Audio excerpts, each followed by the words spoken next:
play.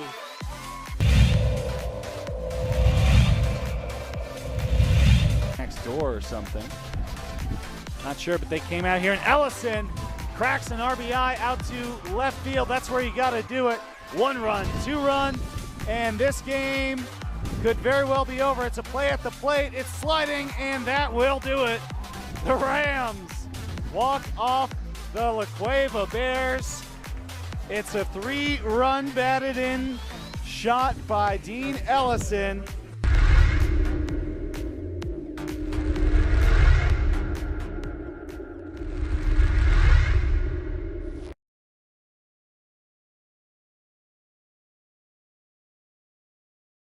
We would like to thank the following sponsors for making this broadcast possible.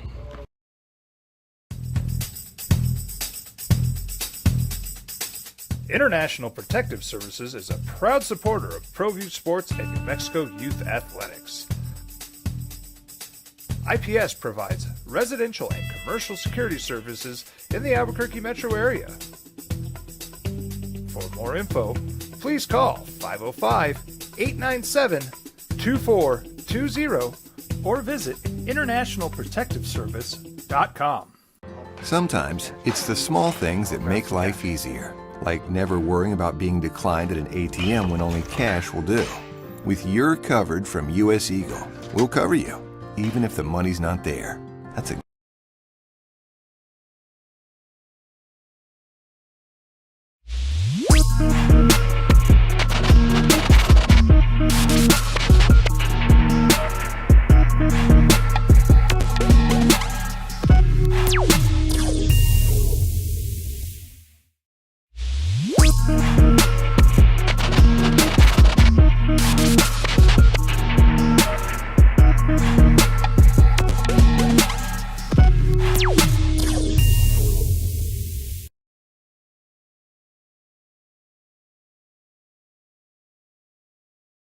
We would like to thank the following sponsors for making this broadcast possible.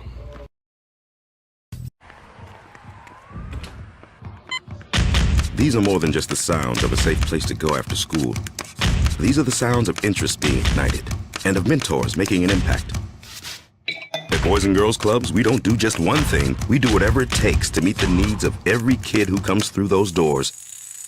Because whatever it takes is what it takes to build great futures. Great futures start here. Don't sacrifice quality and flavor when you're in a hurry. Golden Pride offers ribs, fried chicken, green and red chili breakfast burritos, and Frontier Cinnabons. 4 great locations, or visit us online at goldenpride@abq.com. Golden Pride Barbecue Chicken and Ribs, proud supporter of ProView Sports Network. Check it out. What is it? It's a time machine, bro. I could jump into the future and get my paycheck early. I already get my paycheck early at US Eagle.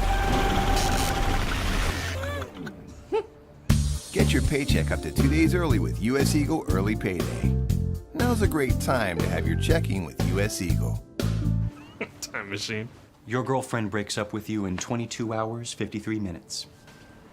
Wait, what? Seth? We fight the battles no one hears about. We drop into the middle of firefights to rescue others.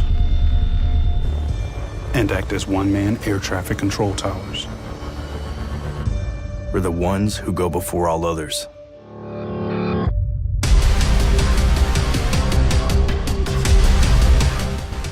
U.S. Air Force Special Warfare are proud supporters of ProView Sports.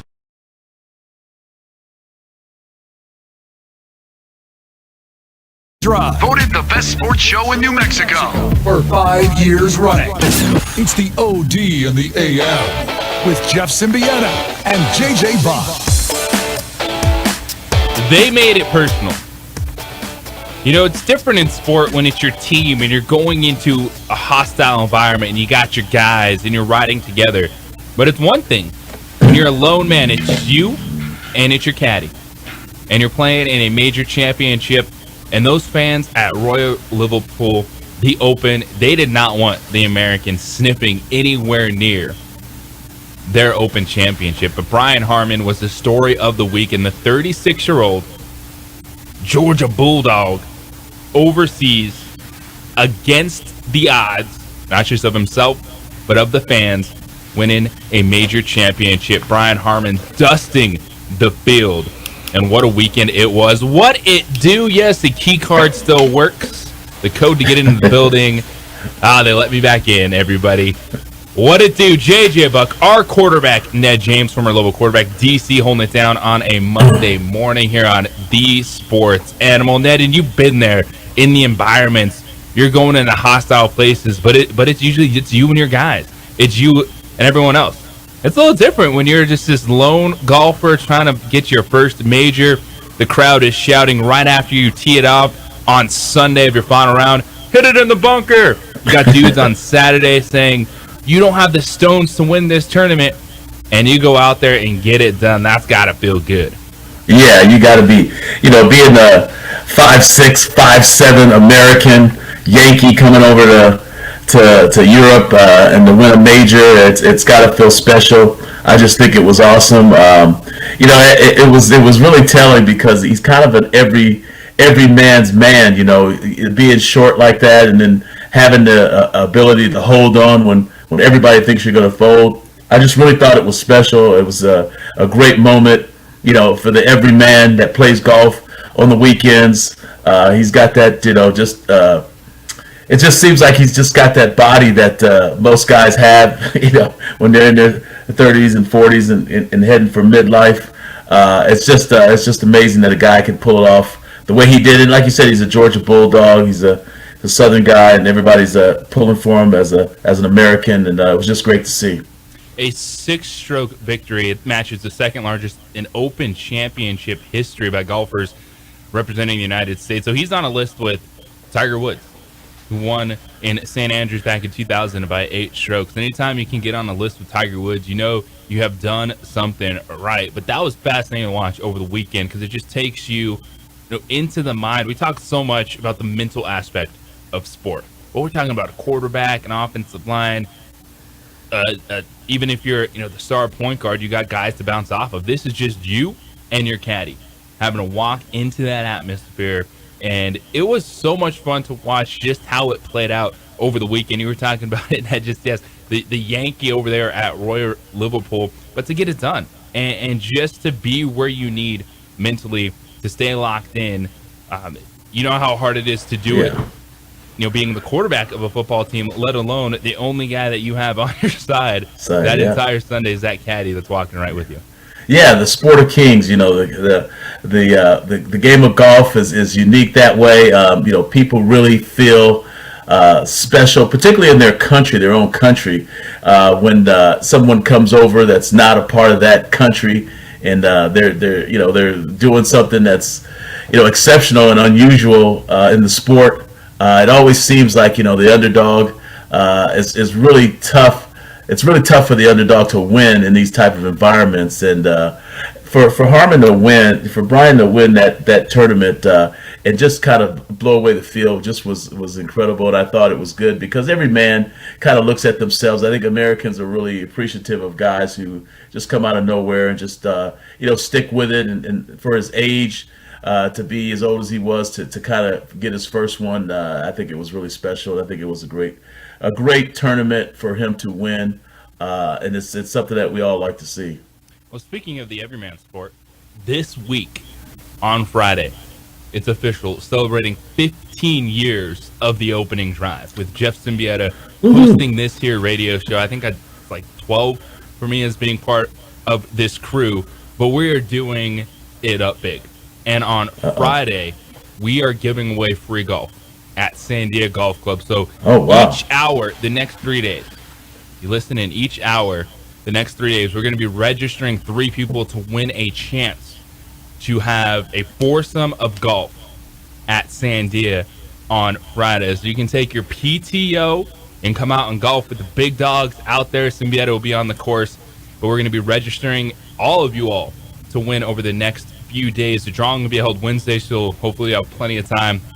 If your name is selected, you can clear that day. But 15 years, I'm going to be playing some golf on Friday, Ned. You going to be back That's in great. town, man? When are you coming back? Man, I wish I'd be back. I'm not going to be. Unfortunately, I'm not going to be back in town. I would love to be out there. I'm sweltering. Yeah, I'll be back. I'll be back in a couple of weeks here. It's just not this weekend, but boy, that should be fun. I mean, don't forget to try the steak nachos up at the sports club there up in the sports bar.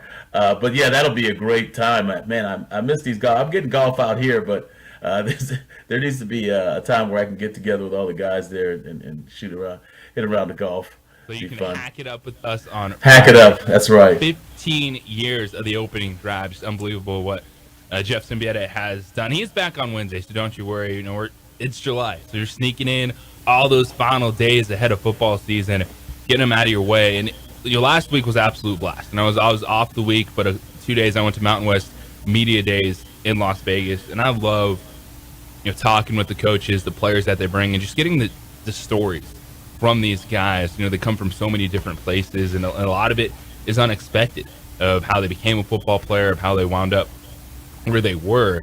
And you're going to hear my conversation with Boise State head coach Andy Avalos coming up at 7:30 this morning. And Andy Avalos is one, because after that conversation, we're going to rank the Mountain West coaches. We're going to see who the best coach is in the Mountain West, because I think right now in college football, it is a really interesting dynamic between coaching and recruiting. Does coaching still matter in college football? And I think it does, maybe even more so than in basketball right now, because in basketball it's all about the money, and it's all about the NIL deals you can to get your talent.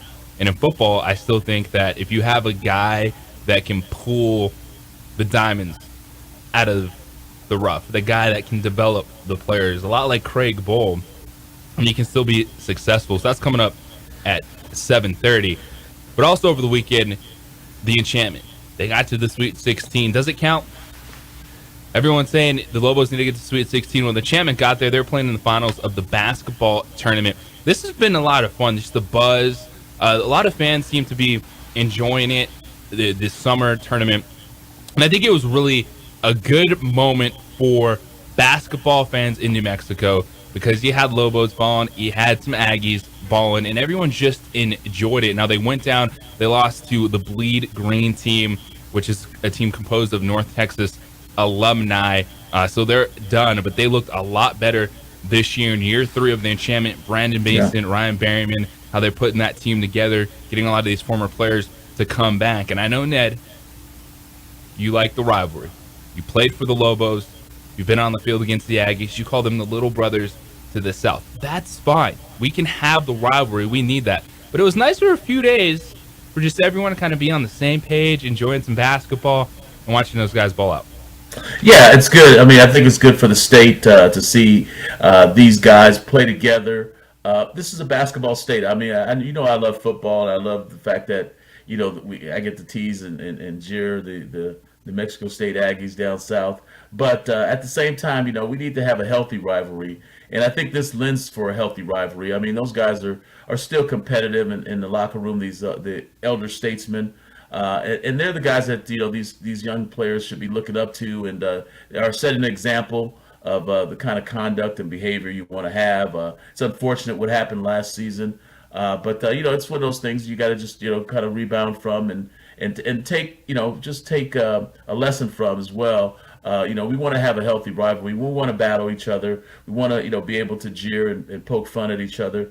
But at the same time, we want to make sure we understand that this is a sport, this is a game, and we need to make sure we take care of the individuals involved and the community that comes and cheers for either side. And this gives us a good launching point with these guys playing together and doing so well.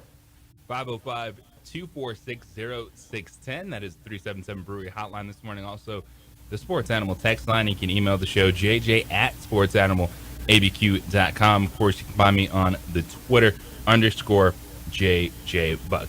Running backs, they're coming together. They're having Zoom meetings. They're asking the question about their future. And while their financial future is uncertain, there is one star wide receiver that thinks his team is a Super Bowl contender if this running back is on the field. Do you believe him? We'll discuss that next here on The Sports Animal. Mix a little sports analysis, pop culture, and great interviews. We would like to thank the following sponsors for making this broadcast possible. We fight the battles no one hears about. We drop into the middle of firefights to rescue others. And act as one-man air traffic control towers. We're the ones who go before all others.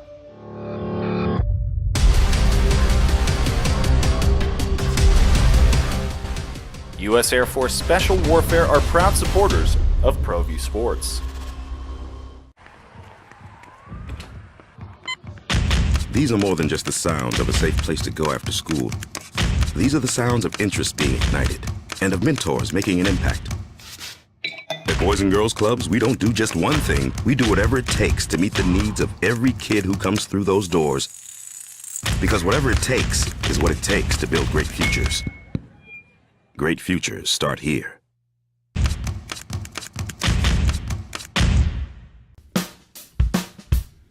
Well, I'm going to the frontier, walk up to the cashier, order up a root beer and a number one. Cover it with green stuff, one scoop is not enough. Find a booth is real tough, back by the Duke. Meet my family, meet my friends in the quirkiest restaurant I have ever been. All of Albuquerque's favorite spot, it's the Frontier Restaurant. The Frontier Restaurant is a proud supporter of ProView Networks.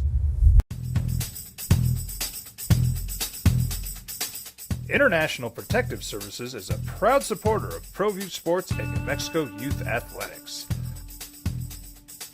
IPS provides residential and commercial security services in the Albuquerque metro area. For more info, please call 505-897-2420 or visit internationalprotectiveservice.com. Sometimes it's the small things that make life easier, like never worrying about being declined at an ATM when only cash will do. With You're Covered from US Eagle, we'll cover you, even if the money's not there. That's a good feeling. And we do it with no extra fees or penalties. It's called trust, and we think that's important, especially if we're asking you to trust us. At US Eagle, that's just part of what it means when we say people mean more. Hi everyone, my name is Master Sergeant Jacob Groves. I am a Air Force Special Warfare pararescueman. Air Force Special Warfare are proud supporters of ProView Network and New Mexico Youth Sports. Air Force Special Warfare operators are critical thinkers. They maintain a high level of fitness, they take initiative, and they don't quit. For more information on Air Force Special Warfare, contact me at the number listed below. U.S. Air Force Special Warfare are proud supporters of ProView Sports.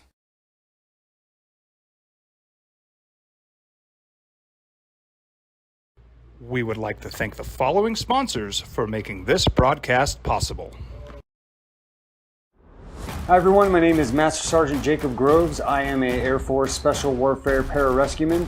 Air Force Special Warfare are proud supporters of ProView Network and New Mexico Youth Sports. Air Force Special Warfare operators are critical thinkers. They maintain a high level of fitness, they take initiative, and they don't quit. For more information on Air Force Special Warfare, contact me at the number listed below. U.S. Air Force Special Warfare are proud supporters of ProView Sports. Check it out. What is it? It's a time machine, bro. I could jump into the future, get my paycheck early. I already get my paycheck early at US Eagle. Get your paycheck up to 2 days early with US Eagle Early Payday. Now's a great time to have your checking with US Eagle. Time machine. Your girlfriend breaks up with you in 22 hours, 53 minutes. Wait, what? Seth? We fight the battles no one hears about. We drop into the middle of firefights to rescue others. And act as one-man air traffic control towers.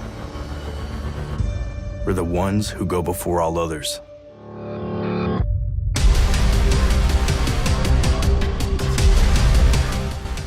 U.S. Air Force Special Warfare are proud supporters of ProView Sports.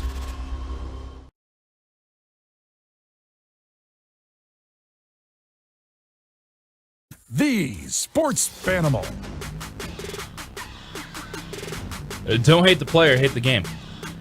And in the NFL, it's about the running game, not the running backs. They're frustrated. These guys want their money. Josh Jacobs, Saquon Barkley. Hey, Tony Pollard got franchise tag and didn't agree to a long-term extension. I'm looking at Josh Jacobs. He led the league in rushing and total yards last season. Devontae Adams believes that with Josh Jacobs, a team could compete for a Super Bowl. He said on NFL Network's Total Access, quote, if we really want to have a shot at winning the Super Bowl and having all the elite aspirations that we do, we're going to need that guy.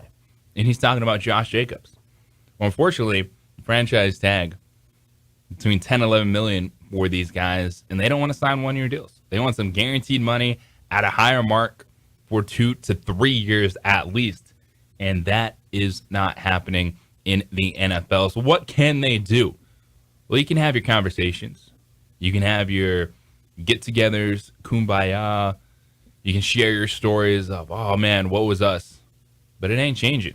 So what in the world is the future of the running back position? Because they're valued by teams. Players know they're valuable. But I think what Nick Chubb said yesterday sums it all up. It's the opening drive here on 95.9 FM, AM 610, The Sports Animal. JJ Buck DC, former Lobo quarterback Ned James holding it down with you on this Monday morning. And so there was a Zoom get-together by Austin Eckler. He wanted to have some of the top guys at the running back position talk about it. But what really can they do? And Nick Chubb said Sunday when he was talking with the reporters, quote, we're kind of handcuffed with the situation. We're the only position that our production hurts us the most. If we go out there and we run for 2,000 yards with so many carries the next year, they are going to say you're probably worn down. It's tough. It hurts us at the end of the day. And that's just life of the running back right now. They see a game that everything is about the offense. The quarterbacks, the wide receivers, they're getting the big paydays. The running backs are getting the big workloads, but not cashing out in the end. Yeah, I mean, we've talked about this before, JJ. I told you that we, the quarterback is the worst athlete on the field next to the kicker and the punter, and they get paid the most money. And we've talked about this on numerous occasions, and the fact that Devontae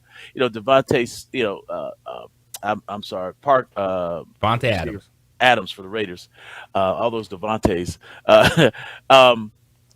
has chosen to back up his running back. Nick Chubb and those guys explain it. You get worn down. I mean, you're probably one of the better athletes on the team, being the running back, and you should be compensated for it. And sure, people think that it's not valuable until you don't have one, and people really believe that you don't really need one to win a championship. And I don't agree with that necessarily.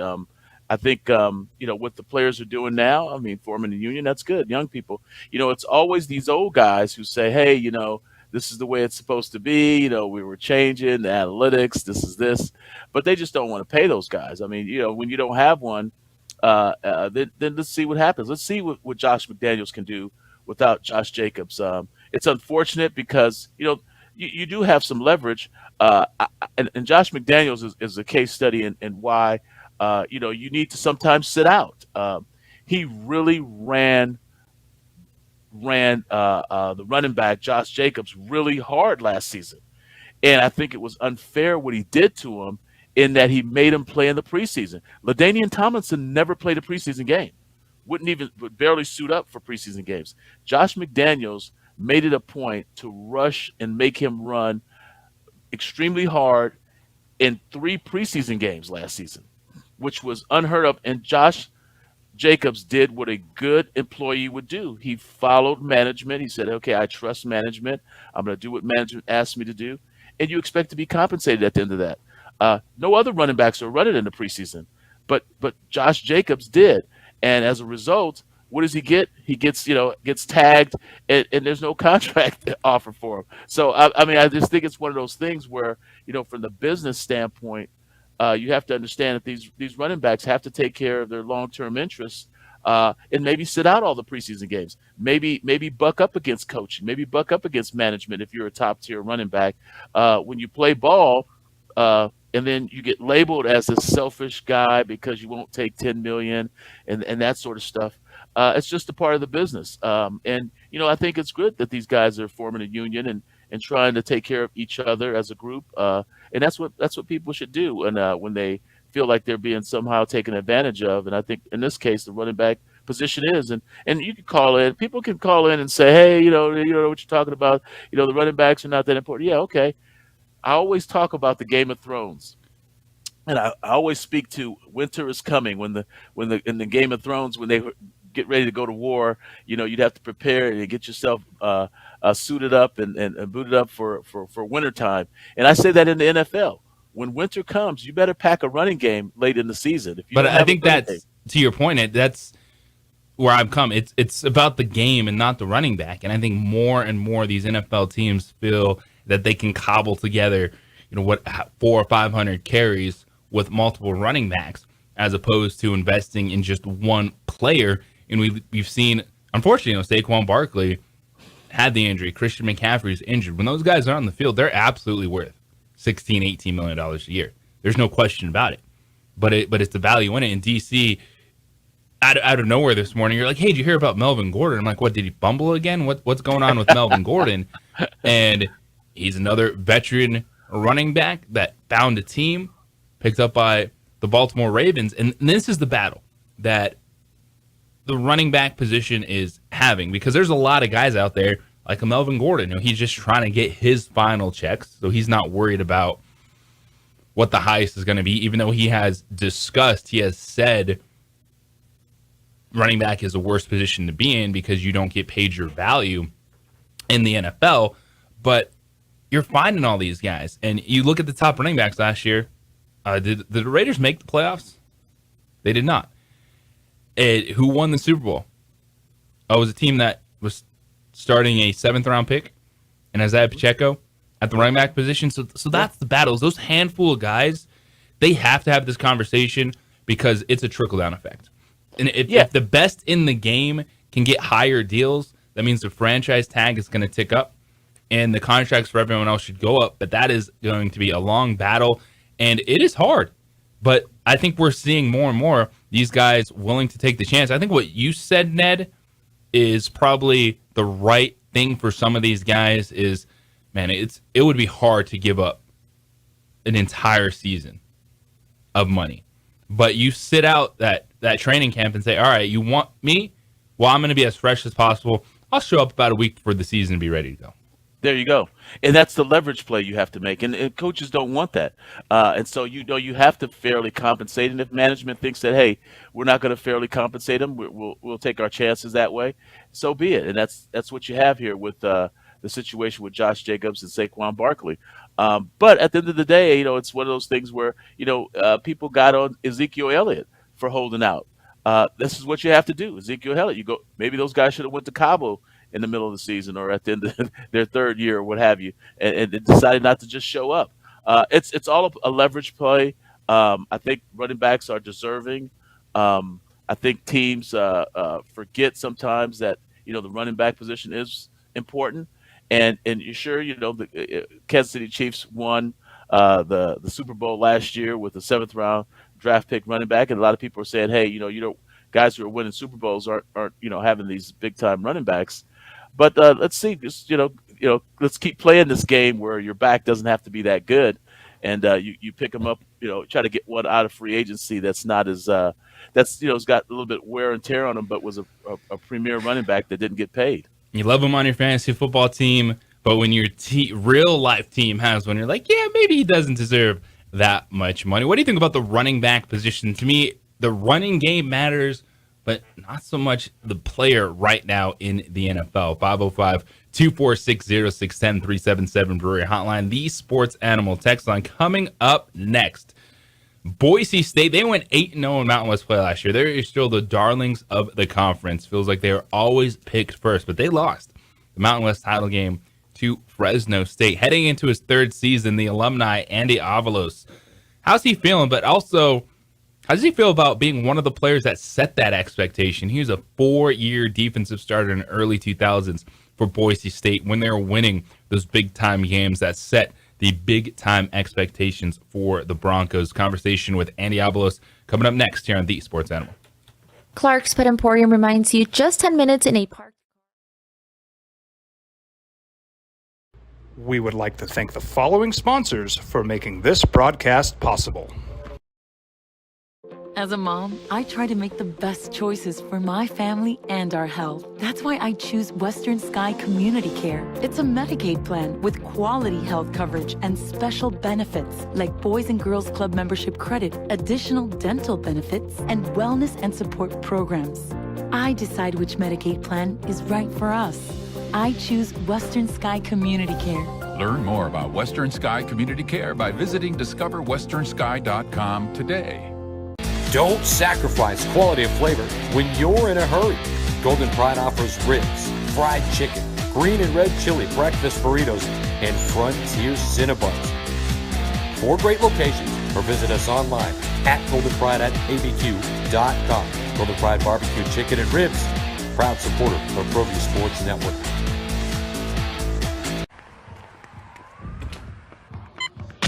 These are more than just the sounds of a safe place to go after school. These are the sounds of interest being ignited and of mentors making an impact. At Boys and Girls Clubs, we don't do just one thing. We do whatever it takes to meet the needs of every kid who comes through those doors. Because whatever it takes is what it takes to build great futures. Great futures start here. We would like to thank the following sponsors for making this broadcast possible. Everguard Roofing and Solar. For nearly 20 years, Everguard Roofing and Solar has been working with New Mexicans to enhance their homes and businesses. For all your roofing and solar needs in New Mexico, call 505-821-9543.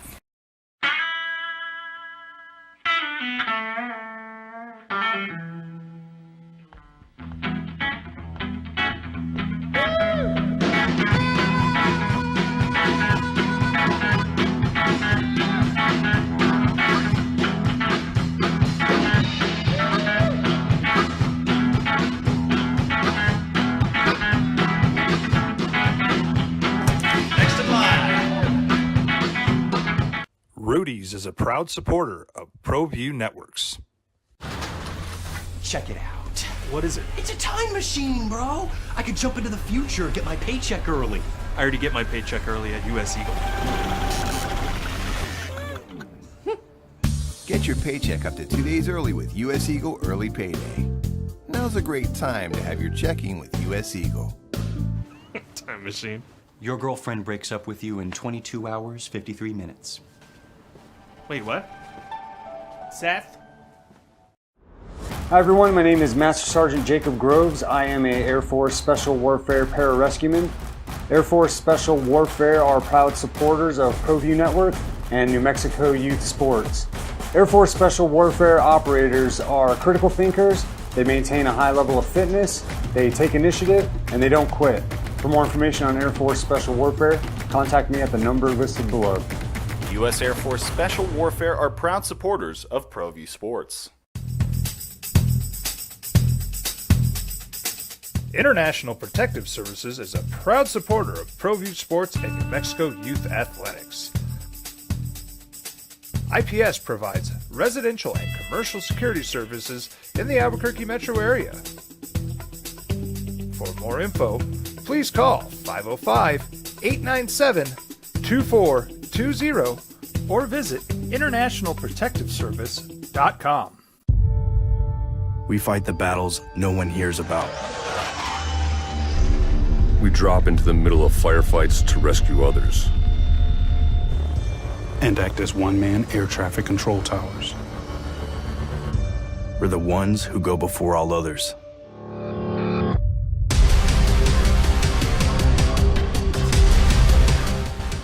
U.S. Air Force Special Warfare are proud supporters of ProView Sports. Dream style stucco. Stucco is the way to go. The Southwest tradition, beautiful and durable. The perfect combination. Your favorite color, your favorite texture. You're gonna love it when they put it all together. Through any weather, nothing looks better. From the smooth to the rough, they really know their stuff. Nobody does stucco like Dream style stucco. Broncos, they'll be in Albuquerque November 11th and take on the New Mexico Lobos. And this year, it's no longer Mountain and West divisions. They were a division rival for so long. It's a wide open Mountain West Conference with the new scheduling format. You play 2 guaranteed opponents for 3 years and then cycle through the rest of the conference. Because as you're looking ahead, in 2 years, it's an expanded college football playoff, a 12-team CFP. So the Mountain West was looking at how could they best position themselves to have their 2 best teams playing for a shot to get into the college football playoff. And one of those teams that is always going to be in the mix is Boise State. It's the opening drive here on 95.9 FM, AM 610, The Sports Animal. JJ Buck, DC, our quarterback, Ned James with you this morning. So last week, Mountain West Football Media Days, a ton of great conversations, and I had the chance to catch up with Boise State head coach Andy Avalos. But what I wanted to know first was what it was like being a part of building the expectations for that program. Back at it for another media day. Boise State head coach Andy Avalos with us. First off, for you, as ingrained as you are in that program, I want to take you back to 2004. You're playing Louisville, 92-yard interception. You're running towards that end zone. What is going through your mind at that We are taking it way back right out of the gates this morning. No, that's ironically enough, we're going back there this year too. It'll be the first time back there in a long, long time. What was going through my mind is make it to the end zone because I was extremely tired even before I caught that ball. I think that was probably like the 8th play of the drive, and they were grinding us. Obviously, we were down there we were into the red zone there, so it was focusing on breathing and making it there. Luckily, I had a bunch of teammates who helped me get there. Well, that was such a big part of establishing who Boise State is and the program that it is now. When you were coming out of high school, how did the Broncos get on your radar? And then what were you guys able to do in the early 2000s that established kind of the identity of Boise State football? Yeah, it all starts with the people. That's how Boise State got on our radar. Growing up in Southern California, had never been anywhere near Idaho.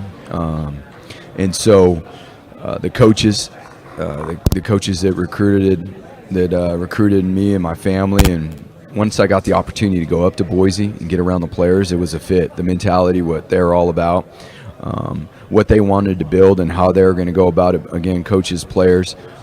It was a little bit different back then. Boise's grown a whole lot, since. But it was a little bit of a transition moving away from home as a young 18-year-old. But I was so fortunate to learn a lot about how to work as a team, life lessons that ultimately inspired me to become a coach. And when you made that jump to coaching after playing at Boise State, Colorado, Sacramento State, those first few years for you, what was it like, and just kind of what kept you moving forward in coaching?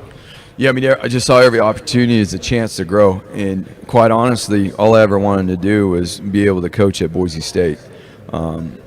Aspirations of becoming a defensive coordinator someday, and being a part of our brotherhood and being able to lead the defense that I played on as a young man, and got to make so many memories, create friendships and bonds that today I'm very grateful for. That really was what it was all about. Just like as a football player, you got to learn, you got to develop, you got to grow. It's no different as a coach. So the journey in coaching took us a few places. We're very fortunate it didn't take us very many places. And in 2012, we were very lucky to come back to Boise State. Boise State head coach Andy Avalos with us on The Sports Animal. What does it mean to be an alumni coaching where you played? Does it feel different? Do the players see things differently when they know that you went through the exact same things that you're asking them to do? Yeah, I definitely can feel that. Obviously, I've spent a lot of my coaching career at Boise State, but I have been away from Boise State. I think, the times that I have been away from Boise State, the players and the coaches, it's somewhat similar in the sense that people want to know, well, how does Boise State do it? What is it? What are the variables? What are the factors that have allowed us to be so successful? And now being able to be back there and be a part of it and be in the role we are, it's just such a blessing. Again, there's I'm so grateful. There's so many guys in our brotherhood that are so grateful that we got a chance to be a part of Boise State, now being able to lead it and grow it, and facilitate an environment there where guys are excited to come compete every day and grow as people and become a strong team. You mentioned growing, and it's what you guys do. Not only do you get talent, but you develop talent. Defensive Player of the Year is guys going to the next level. What is it about the program that you guys have been so successful? Because not landing every 5-star guy, but you got guys coming in. I think back to like Leighton Vander Esch and dudes like that just come in and just become dominant forces. I think a lot of it has to do with finding the right fit, the right people. There's a lot of really good football players out there. There's a lot of really good coaches out there. It's just finding the right fit, people that have a passion to learn and grow, people that want to be lifelong learners. And when we can do that, we're very fortunate that our athletic department and our boosters help us with unbelievable facilities and resources to be able to help get the right people in our building to help our players develop. And then obviously our players put in a tremendous amount of work as part of our brotherhood. How we work together, how we compete with each other is everything. Andy Avalos, Boise State head coach, with us. We had the opportunity to talk with a couple of your guys yesterday, Riley Smith and DJ Schramm, and both of them were talking about the San Diego State game last year. How in the locker room at halftime, that was kind of a moment that changed the season for the team, and you guys end up going 8-0 in the conference. What do you remember about what the players did in that moment? Well, I think the biggest thing is that they made a decision in that locker room that they were going to play a certain way to become what they were capable of becoming and growing and working as a team. And it happened really fast as soon as we came out of that tunnel with an interception to start that second half. A couple plays later, Taylon Green scores, and that momentum, that confidence of what we're capable of becoming and doing ignited us from there. And to be honest with you, we've been building off of that up until now. Like having that identity of who we are and what we're capable of doing and having no fear to go attacking, to do it a certain way was really awesome to see. Sometimes a person or a group of people just need to know what they're capable of doing so that they can go do it and cut it loose. And it was really cool to see our team do that. At Boise State, there's a set of expectations. And when players come in, when you guys take the football field, you are expecting to do something. But how do you not get complacent? How do you still have that hunger, that fight, that edge, even when you know, hey, we should be a good football team, but we also can't let that mean we become lazy? There's no question. I mean, I think, I know for a fact, everything is about who we are inside. Again, it comes down to people and finding the right people, the people that want to grow and thrive, and don't get complacent with the things in life that a lot of people do. Finding the people that are self-starters, that are in constant pursuit of perfection, knowing we're never going to be perfect, things aren't going to be perfect, but how close can we get to it, and being enthralled with that opportunity to learn and grow and bring people along with you. We talk about competition all the time, and not just football, but in life, and how do we grow and build a skill set that's going to allow us to compete at a higher level. And to be honest with you, a lot of that starts with doing the simple things really, really well in a consistent way, in a common way that other people aren't willing to do because they devalue them. And that's a huge part of who we are and what we do. Well, looking at who you are this season, you mentioned Taylon Green, such an exciting athlete at the quarterback position. What are you hoping to see from him? He's had the playing experience, full offseason, to lead this offense this upcoming year. Yeah, so the biggest part is being able to draw and go back from last season.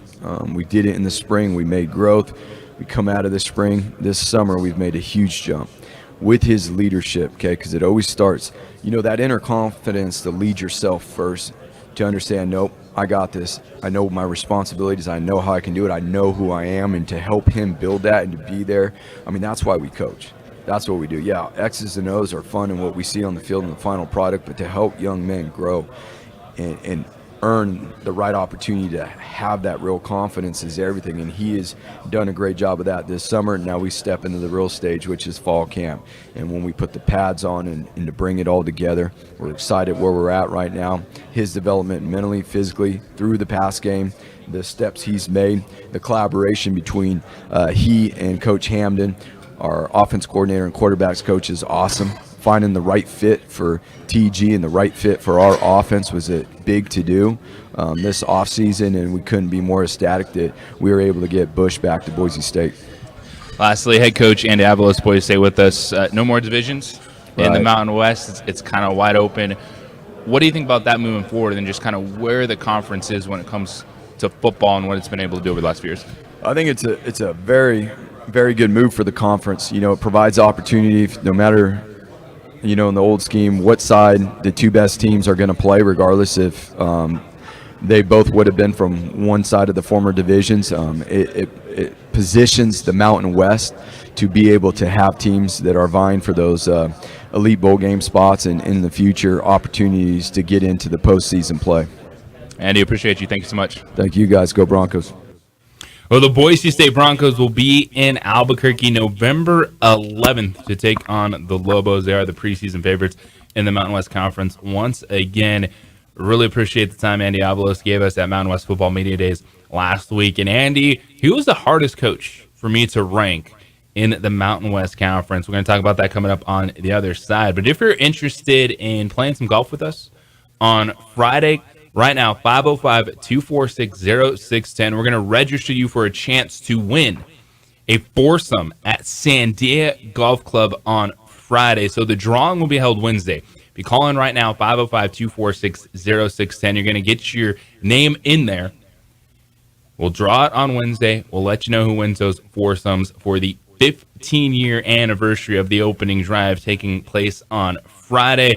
And we're giving away free golf to enjoy the day. So 505-246-0610, 377 Brewery Hotline if you'd like to get registered for a chance to win a foursome at Sandia Golf Club. And we come back on the other side. Who is the best coach in the Mountain West Conference right now? It is the opening drive on the Sports Animal. This report.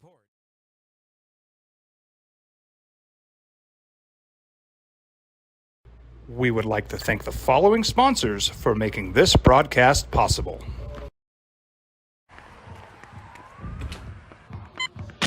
These are more than just the sounds of a safe place to go after school. These are the sounds of interest being ignited and of mentors making an impact. At Boys and Girls Clubs, we don't do just one thing. We do whatever it takes to meet the needs of every kid who comes through those doors. Because whatever it takes is what it takes to build great futures. Great futures start here. Don't sacrifice quality of flavor when you're in a hurry. Golden Pride offers ribs, fried chicken, green and red chili breakfast burritos, and Frontier Cinnabons. 4 great locations, or visit us online at goldenpride@abq.com. Golden Pride Barbecue Chicken and Ribs, proud supporter of ProView Sports Network.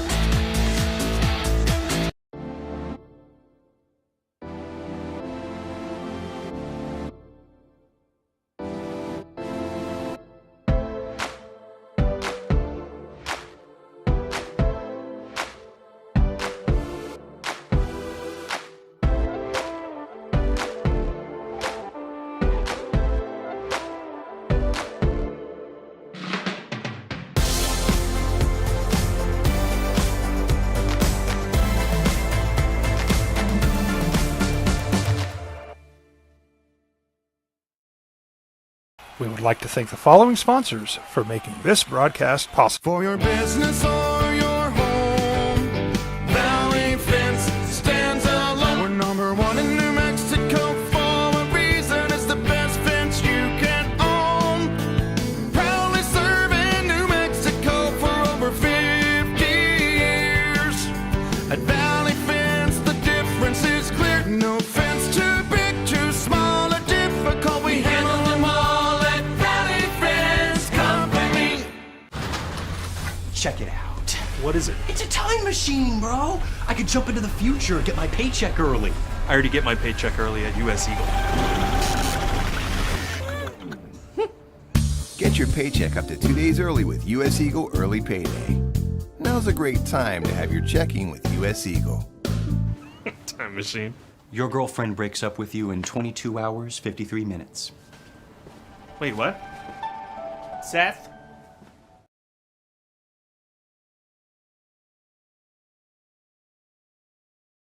We would like to thank the following sponsors for making this broadcast possible.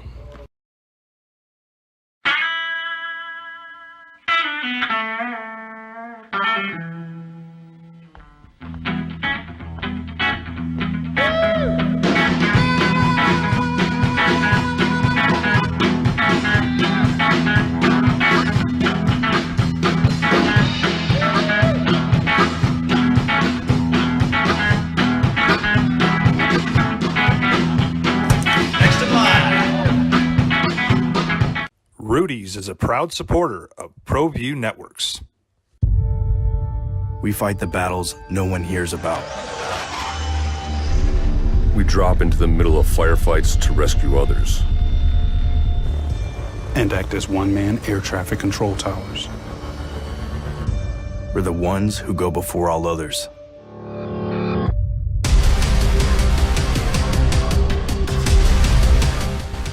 U.S. Air Force Special Warfare are proud supporters of ProView Sports.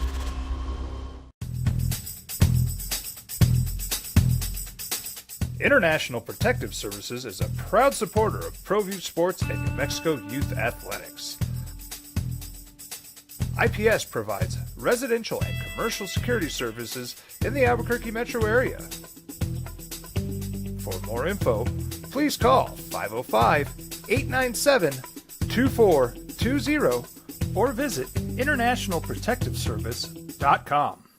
As a mom, I try to make the best choices for my family and our health. That's why I choose Western Sky Community Care. It's a Medicaid plan with quality health coverage and special benefits like Boys and Girls Club membership credit, additional dental benefits, and wellness and support programs. I decide which Medicaid plan is right for us. I choose Western Sky Community Care. Learn more about Western Sky Community Care by visiting discoverwesternsky.com today.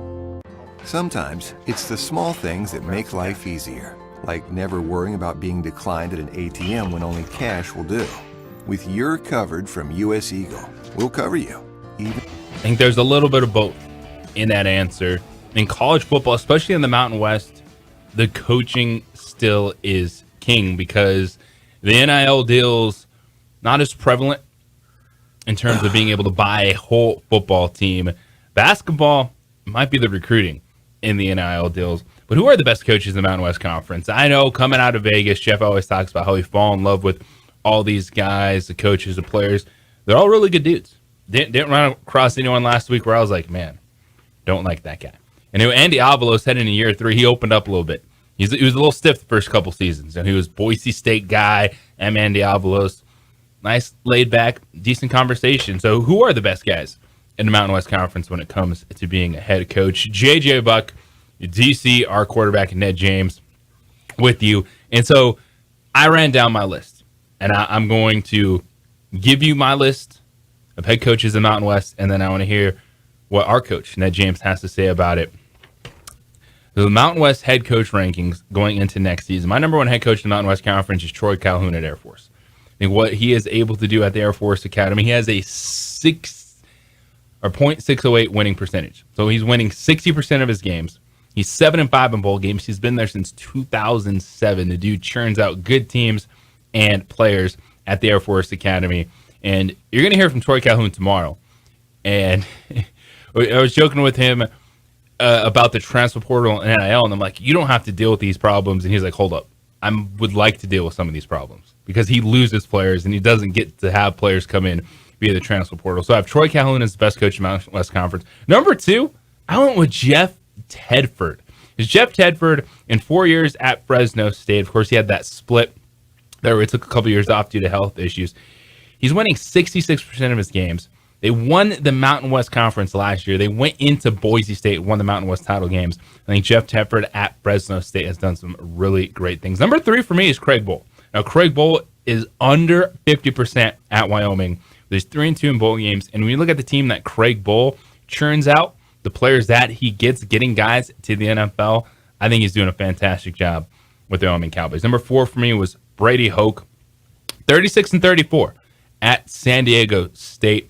He's one that maybe he could be a few slots down on this list. 2-1 in bowl games at his split time there. Number 5, I went with Blake Anderson. It's early, but he's 17-10. He came in, took the conference by storm, won the Mountain West in his first season at Utah State. And this is where it got tough for me because Andy Avalos, I think, is going to be a really good head coach. And I think last year for Boise State, it wasn't easy. It wasn't just, oh, we're Boise State, we have everything, let's go. They went through multiple quarterbacks. They had to settle on Taylor Green. They had that moment where they were down 13-0 at halftime to San Diego State at home, which changed their season. So I have him at number 6. Jay Norvell, who's at Colorado State, he's won just one more game above 500 in his career. He's 36-35. 5 years at Nevada, of course, trying to rebuild Colorado State in Fort Collins. Barry Odom, I have him at 8. He's a first-year head coach at UNLV. But I give him a little bit of credit because he was 25-25 at Missouri, and they're really excited about Barry Odom there. And then it goes Brett Brennan at San Jose State, Danny Gonzalez, Timmy Chang, and Ken Wilson. So when you're looking at this conference, Mr. Ned James, our coach, our quarterback, who are the coaches that stand out to you?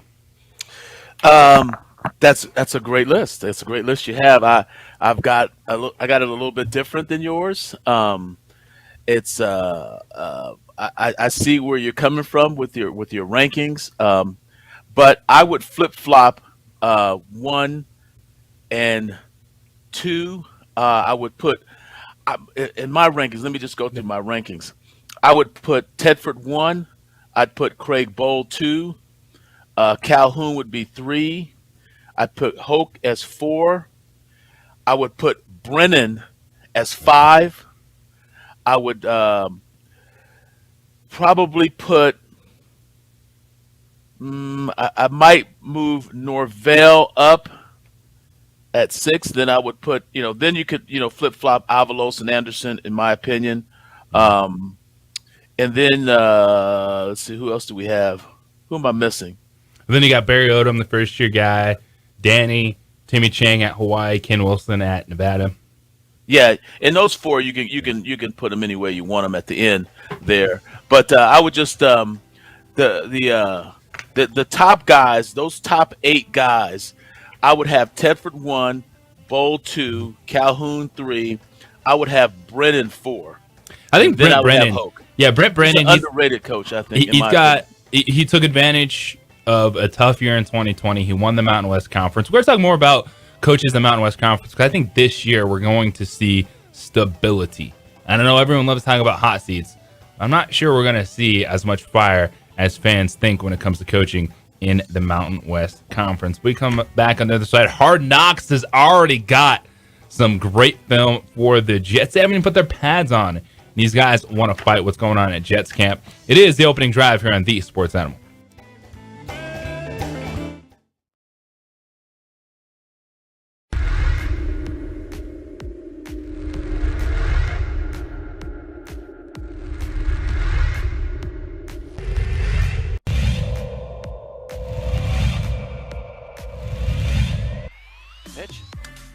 Line drive right at the shortstop for out number 3.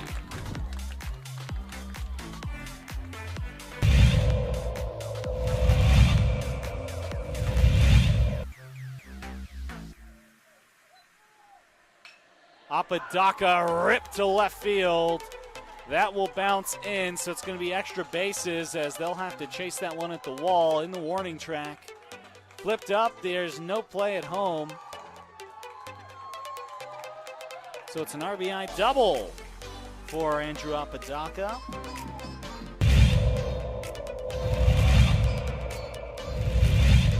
Runner at third.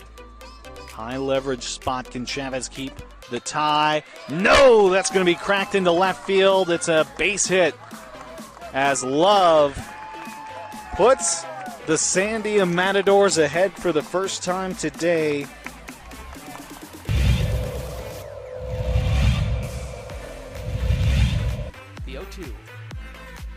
Upstairs goes the backstop, and the run will not score. Gun down at home.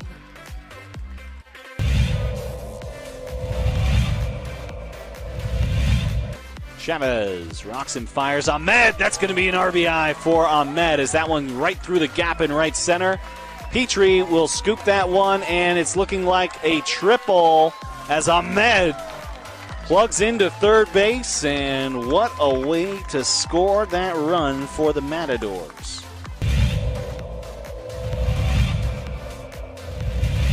Coach Romero barking out his orders there to his players. He's been around the game for a long time. Nice shot to center field. That'll bring runners in.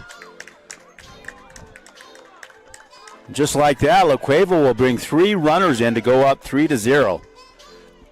Runner advances to third.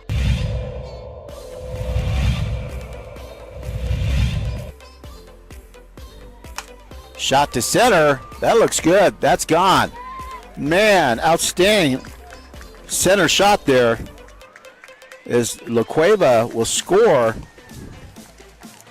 Antonio Lucero, second baseman. Quite the hitter.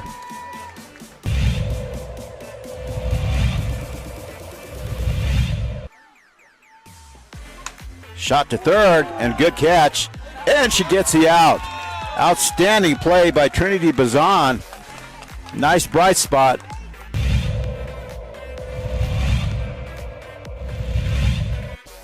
Costly errors allowed Cleveland to get 1 run back.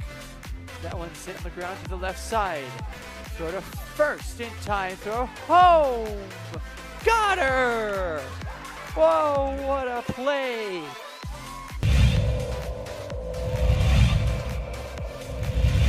Next door or something. Not sure, but they came out here, and Ellison cracks an RBI out to left field. That's where you got to do it. 1 run, 2 run, and this game could very well be over. It's a play at the plate. It's sliding. Here, Jeff Symbieta and JJ Buck. Man, they haven't even thrown the pads on them. The guys are throwing fists, but it's training camp season. The stories are coming out, and the guys are feisty, and they are ready to go. What it do? It's opening drive here on 95.9 FM, AM 610, The Sports Animal. HBO, Hard Knocks. You knew it's going to be good. You know, they do a great job of storytelling. Of course, Aaron Rodgers in New York with the Jets, but they got some stuff early already when it comes to the season.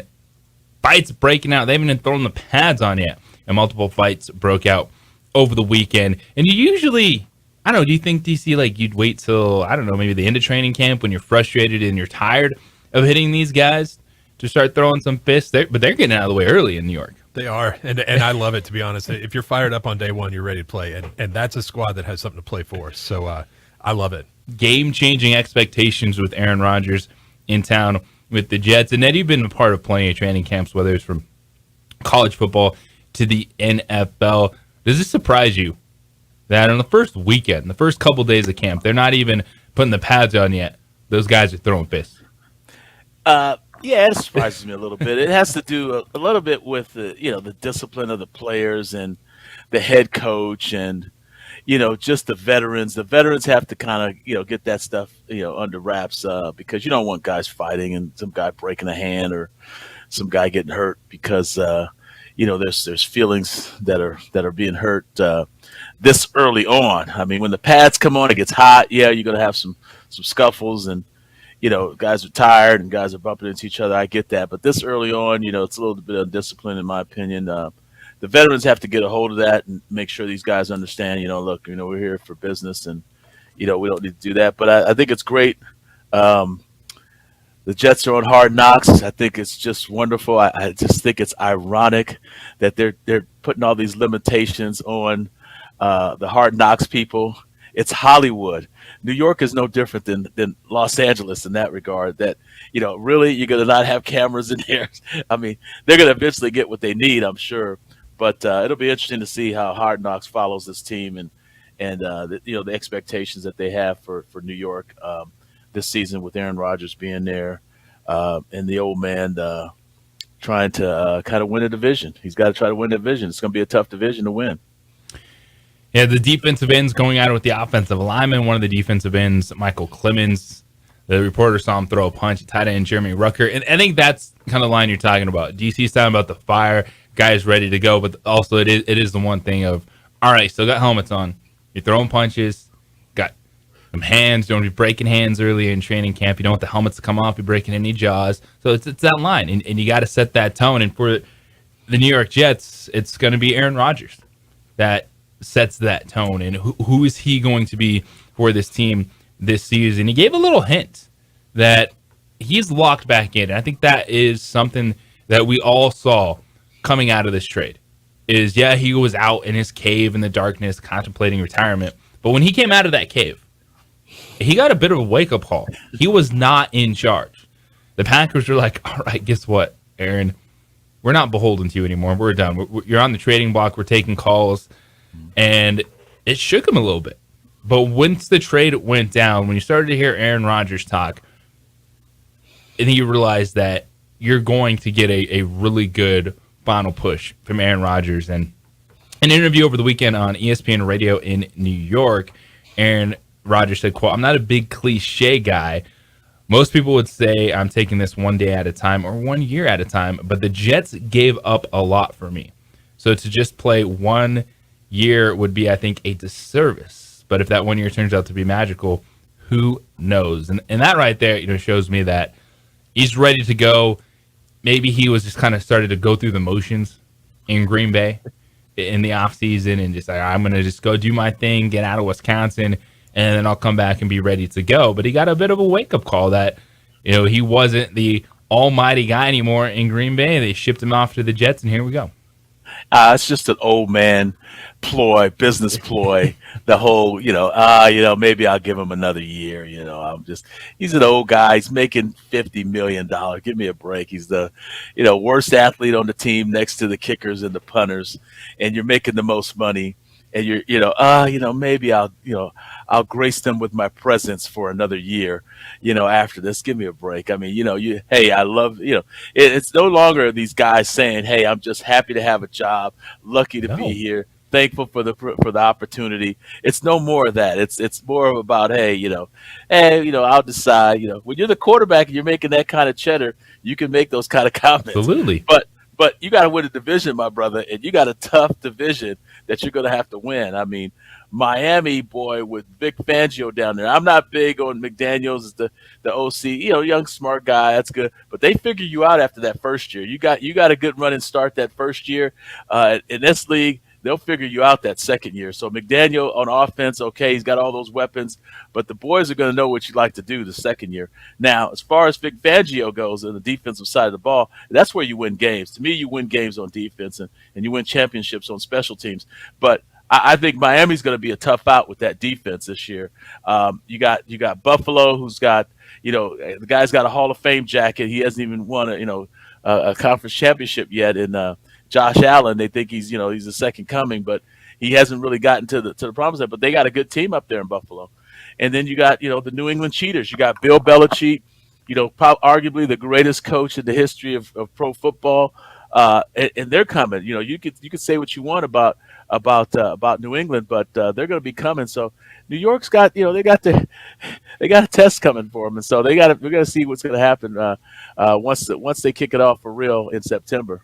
When they look at the AFC, at this point, it's easier to say who doesn't feel like they have Super Bowl expectations. Now, everyone is saying that, but with Aaron Rodgers coming to town, that was a team that felt they were just a quarterback away. And we've been there before, and I don't think we're going to see a dramatic drop-off with Aaron Rodgers necessarily like what we saw happen with Russell Wilson last year with the Denver Broncos. But if you're the New York Jets, you got to be thinking AFC Championship game. And that's got to be the expectations. You bring in Aaron Rodgers, even in year one, it is to make that run to an AFC Championship game. Because you think back, yes, Tom Brady won it in Tampa Bay, but Matthew Stafford, stepping in to a Rams team. Now, that Rams team, they knew how to win in the postseason. They went to a Super Bowl with Jared Goff, but this is still a really young... But this ain't the NFC South or the NFC West. No, and that's the thing. AFC East is the monster. Yeah, and so when you look at the AFC, everyone, who? Yeah, the teams right now. in the that AFC, yeah. you're looking at the rookie quarterbacks. If you're C.J. Stroud, Anthony Richardson in Houston and Indianapolis, you could say, okay, maybe they don't have playoff expectations right now. I think the Broncos and Raiders are teams that feel like they can be competitive, but are they good enough? Like, I don't see. I wouldn't put the Broncos in with the Raiders. I think the Broncos are slightly better than the Raiders. Raiders are kind of discombobulated. I see with Peyton coming in, there's some stability there. I think you got a veteran quarterback in Russell. Had a bad year last year, but he'll bounce back with Peyton.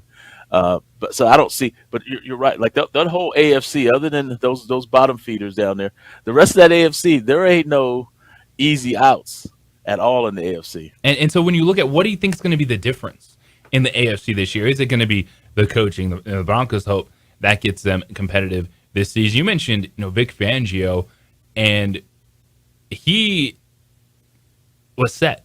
There was something in Miami that he came out and he said, I'm going to take this job. He was a sought-after dude when it comes to a defensive coordinator. And I think, DC, I don't know about you, but when Vic Fangio was the head coach of the Broncos, tough time. But I was telling myself, man, if there was a way you could keep this guy as DC and then maybe put a different head coach in there, you're in a pretty good spot because that dude is a difference maker defensively. He is, and they actually threw that idea around when Peyton came back, but they did him dirty, so it wasn't going to happen. But you're absolutely right. The guy maybe not cut out for head coach, but he is probably one of the better D coordinators in the league. So that improves the Dolphins were 24th overall in defense last year. I could see that one move maybe, and they had some pretty big off-season signings, but they could be a top 10 defense for sure. They made the move for Bradley Chubb last year. Jalen Ramsey, they brought in. So they got veteran playmakers on that defense. Health, of course, we know is the big question for all these teams, but especially Tua. And at the quarterback position, can he stay on the field, avoid another head injury, which would then at that point definitely be talking about his career. You mentioned the AFC East, and you go to the New England Patriots, and they miss out on DeAndre Hopkins. He goes to the Tennessee Titans. Ned James, Tennessee Titans. Oh, by the way, we're talking to the former Titan today. Hey. Coming up at 9:30, NFL tight end Aaron Kenny, former NFL tight end. He was also a national champion at Florida. Because I want to also talk to him about what it takes to be a national champion, but the world of college football today and what he thinks about NIL and college football, and get his thoughts as training camp is here. But to me, I thought the biggest miss was New England not adding a playmaker to that offense. I get it. It's Bill Belichick. They're going to play defense. They want to run the football. But we saw the struggles that they had last year without a true offensive coach running an offense, without any playmakers for Mac Jones. And do you expect New England to be competitive? Yeah, I do. But are they going to give their quarterback something? Anything? Because I don't know if you noticed, Tom Brady's not taking snaps anymore in New England. Yeah. Well, I thought everybody kind of, piled on the head coach when it came to the hiring of the offensive coordinator and not having a coordinator or whatnot and the quarterback, but the head coach, like I've always told you, JJ, and I say that even about UNM's coach. The head coach is the offensive coordinator. The head coach is the defensive coordinator. The head coach is the special teams coordinator. The head coach is responsible for it all. So it doesn't matter who he hires. It doesn't matter if that guy is specifically assigned to be the offensive coordinator or he's considered an offensive guru or a defensive guru. It all comes back to the head coach. And so I think Bill understands that. I think he knew what he was doing when he hired those Patricia and the special teams judge. To him, it's more about the culture and the system that fits what they do in New England. And despite what people outside might see, and I thought he was right. I mean, you're not that good, Mac Jones, to be going out and making comments about my team. I've cheated my way through 6 NFL Super Bowl championships, and you're going to go out and try to find some help from somebody else. He was right, and there should have been some consequences. And he tried to get rid of him, and he couldn't because he needed, he couldn't get a quarterback to come in. But Bill's got a plan. He always has a plan. Cheating or not, he's going to find a way to get it done. They should have went to the playoffs last year. If you thought those coordinators were that bad, they were a dumb play away from being in the playoffs again last year. With an average quarterback. Mac Jones is not that guy. He's decent, but he's not. He thinks he's a little bit better than what he is, and that's okay. But at the same time, he's got the head guy. So I just think that New England team is due for a turnaround. I don't think it's going to be because of the quarterback. I think it's going to be because of the defense and special teams. But we'll see. We'll see what happens with the new coordinator.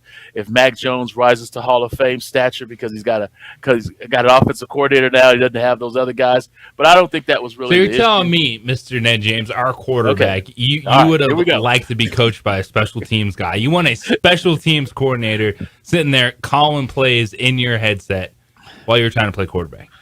No, I want to be with the New England Cheaters so my head cheating coach can get me a Super Bowl. And so that's what he's got. That's what Mac Jones is staring at. He's not staring at, who the coordinators Mac Jones are. ain't staring. Bill Belichick is not staring at a Super Bowl with Mac Jones as his quarterback. Right, but it ain't because of Bill Belichick. It's because of Mac Jones. Partly because of Bill Belichick, because he believes that he doesn't need offensive players to make his good but not great quarterback that much better. Because yeah, you could throw that mess out there at wide receiver all those years you had Tom Brady. You ain't got that dude anymore to move that off. And that's because everybody's kissing their quarterback posters on the way out the door. They think it's all the quarterback. They don't think it's the coach. If you think it's Bill, or you think it's Tom, you pick your poison. Most people say, hey, it was because of Tom, and Asante Samuel's coming on podcasts saying if they don't have Tom, they don't have Super Bowls. I can disagree and say if they don't have Bill Belichick, they don't have Super Bowls. So it's 6 in one, half dozen in the other. So whoever you want to pick as your poison, whoever you want to kiss on the way out the door before you go to work, is it the quarterback poster or the coach poster? It's whatever one you think it is. Woo! I might just be kissing the quarterback. 505-246-0610. That is the 377 Prairie hotline. Also the Sports Animal text line. This morning, get your thoughts in it. Can this head coach keep the train on the tracks? The hype, it's coming, and it's easy to derail that hype train. But will this head coach be the difference for all of a sudden fan favorite in the NFL? It's the opening drive on the Sports Animal. This report is sponsored by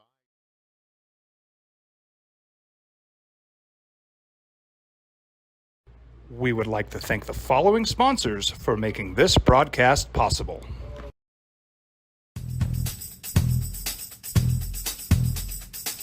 International Protective Services is a proud supporter of ProView Sports and New Mexico Youth Athletics.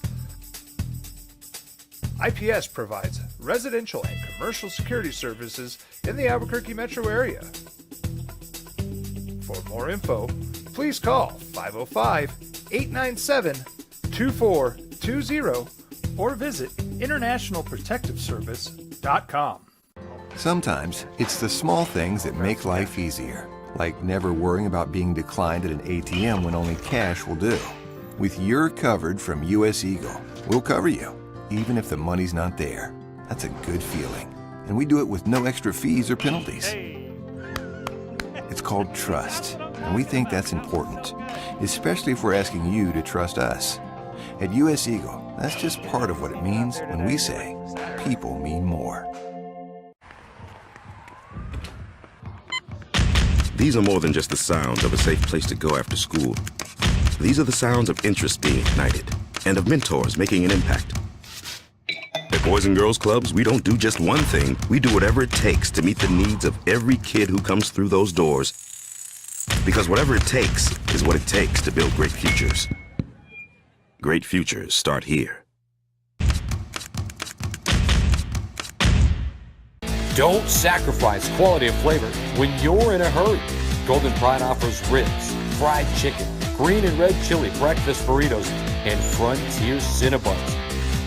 4 great locations, or visit us online at goldenpride@abq.com. Golden Pride Barbecue Chicken and Ribs, proud supporter of ProView Sports Network.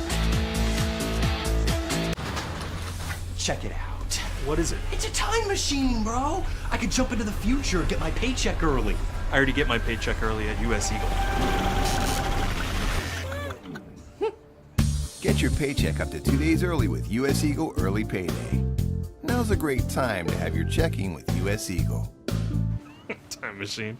Your girlfriend breaks up with you in 22 hours, 53 minutes. Wait, what? Seth? We fight the battles no one hears about. We drop into the middle of firefights to rescue others. And act as one-man air traffic control towers. We're the ones who go before all others.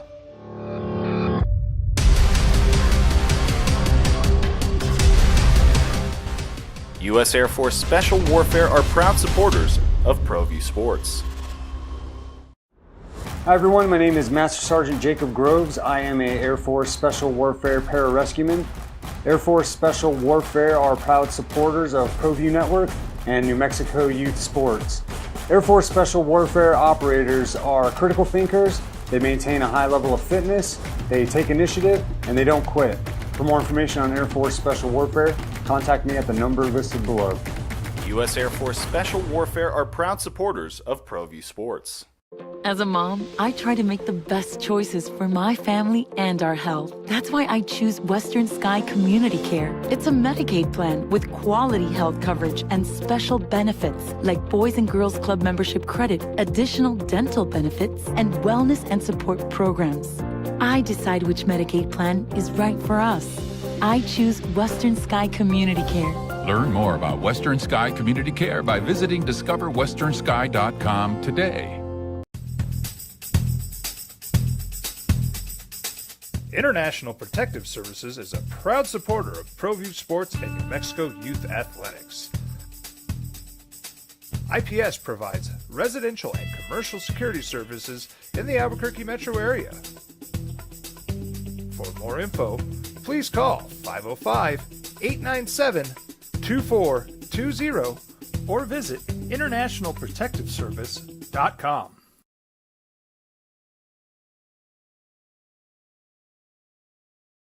At its hype.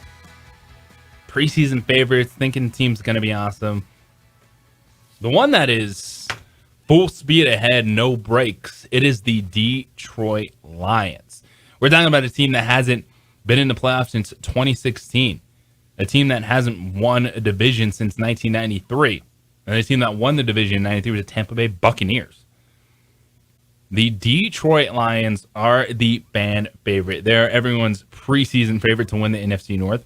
They won 8 of their final 10 games last season, and that should give you some hype going in the offseason. That should give you some confidence. This was one of the teams we wrote off last season. It was a throw-in. I get, Jared Goff, kind of go waste away a couple years, just trade him for Matthew Stafford. Who's going to be the future quarterback of the Detroit Lions? Well, it's Jared Goff.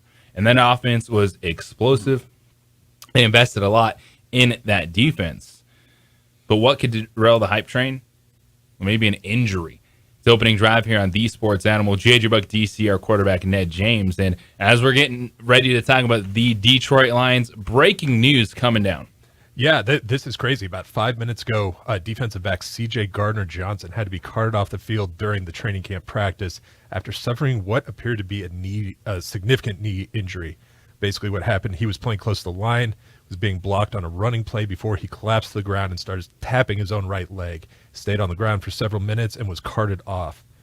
That's huge. That is huge. And Gardner-Johnson is one of the big signings as the Detroit Lions not overhauled, like rebuilt their secondary because they didn't have a defense last year. I think it was a big challenge for Detroit as they get better defensively. It starts in that secondary because they got the pass rusher, Aiden Hutchinson, young guy out of Michigan. He's a playmaker coming off the edge, and they had to invest in that secondary, and they did. And losing Gardner-Johnson, who was a big-time signing for them, that's going to be how you derail the hype train. But the Detroit Lions, our president of the Jared Goff fan club is one Ned James. He has told you, believe in Jared Goff. Jared Goff is a player, and you, sir, were correct. How are you feeling about this Lions hype heading into the season? Yeah, I've always liked the Lions. Even when the trade first happened, when Jared Goff went over for Stafford, I thought, everybody kind of wrote Goff off as a bum, even though he had more playoff wins than I think Stafford could ever see. And apparently, Stafford got it done in Los Angeles, which is great.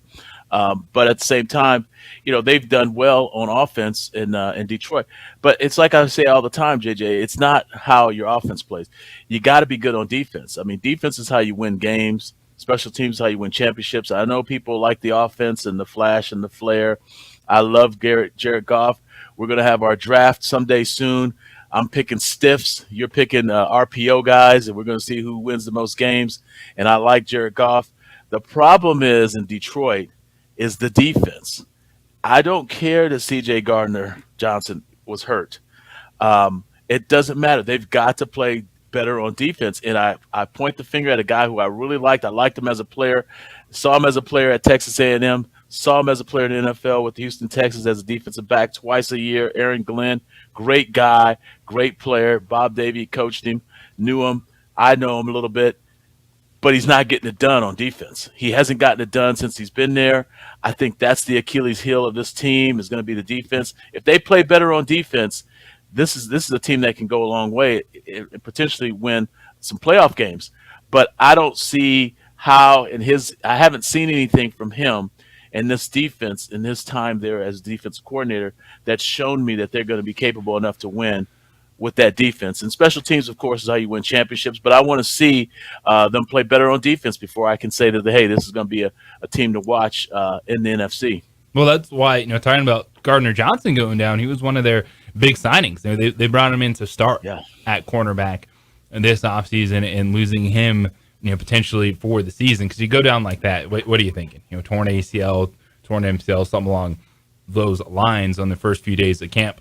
That's a bummer, but you have time to adjust, and that's the question for Detroit, and you nailed it. It is, can they play defense? Because you look at the NFC North right now, you expect the Vikings to find a way to win some games, but it's not going to be as easy for them as it was last year. The Vikings are due for some regression in the amount of one-possession wins they had last year. That's just sport. When you have that many close games, if you're in them again next year, some of them probably aren't going to go your way. And I don't think Green Bay is going to be terrible when it comes to division. I think that's a solid roster. There's a giant question mark with Jordan Love, but the division games, it's not going to be a cakewalk. And Justin Fields, want to speak about hype? The hype around Justin Fields is that team has to be competitive. It was fun watching Justin Fields rush for over 1,000 yards, break off 70, 80-yard touchdowns. Yeah, that guy was fantastic last year, but now they have to be competitive in that division, and which is why I think it's going to be really fun watching Kirk Cousins and the Vikings. Can they continue to kind of pull away from the rest of the division or that hype train of the Detroit Lions? Uberflus is one that's interesting to me because he comes over as a defensive guy. They've got to play better on defense. If they can play better on defense with what Fields can do, as an athletic type quarterback, they should be okay. They should win. But I'm not sure Uberflus is that guy. He's got to do better. Kevin O'Connell, these offensive guys, they figure you out. Kevin O'Connell came in just like McDaniel down in Miami. Yeah, you're going to catch people that first year. That second year in that league, in the NFL, they figure you out. They know after that first year, okay, this is what this guy tries to do. And so you're going to have a little tougher sledding that second season as an OC coming in to a new team. So that would lead me to believe then I'd want the quarterback over the coach then, right? I'd want my Tom Brady over my Bill Belichick. Well, you want a defensive guy who's solid enough where you can play with any quarterback and win games. I mean, the Tom Brady thing is fascinating to me because the interesting thing with him and Jimmy Garoppolo was, and I always said this, Jay, I've always said this. Bill Belichick was trying to get rid of Tom Brady for 10 years, and he couldn't get rid of him. He had a guy, Jimmy Garoppolo. And I found this stat fascinating to me. Jimmy Garoppolo is arguably one of the winningest quarterbacks in the history of the NFL, percentage-wise. Now, if just say that Belichick was right when he had Jimmy Garoppolo, but the pet cat, Robert Kraft's pet cat, was Tom Brady. So he kept Tom Brady. It eventually made Belichick trade Jimmy Garoppolo. Now, could he have won Super Bowls with Jimmy Garoppolo? Don't you think he probably could have won? Now, is it the coach or is it the quarterback? So it's just one of those things, we could always say. With that dude, I'm saying the quarterback. I'm Robert Kraft. I'm with you on that one, man. Do not sit here and try to sell me that you want Jimmy Garoppolo as your quarterback and you have Tom Brady sitting right there. You drafted him in the second round, and you're trying to get. Belichick was trying to get rid of Brady, and that's he a has fact. Just because he can coach defense, dude. That dude has made a ton of bad roster decisions. A ton. The guy gets in the playoffs all the time. He got in the playoffs with a rookie quarterback. So I mean, it's just one of those things where you can weigh it however you want to. You can, whoever has the microphone last or the chalk last, as they say. You win the debate because you can kind of make your argument. But at the same time, it's one of those things where these quarterbacks and these coaches, you have to decide, which way you're going to go. Eberflus should be winning in Chicago because he's a defensive guy. And he's got a conservative offense with an RPO. He's not doing it on defense. You have the complete opposite view, and I think it's great. It's fascinating because everyone is talking about young, genius, offensive head coaches, and you're still the mindset of, no, that's not how it works. If you look at the last 20 Super Bowls, it's split in half. Offensive guys and defensive guys that win Super Bowls. So you can't really say it's necessarily these offensive guys. But also who are the quarterbacks of those teams that are winning the Super Bowls? That's where so it's the offensive coordinator, or is it the head coach? Well, speaking of head coach, offensive coordinator, they are looking at a dude in Cleveland. And is it possible? Well, for the people in Cleveland, the answer is yes. But can we be really looking at this dude going from villain to hero in Cleveland? It is the opening drive here on the Sports Animal.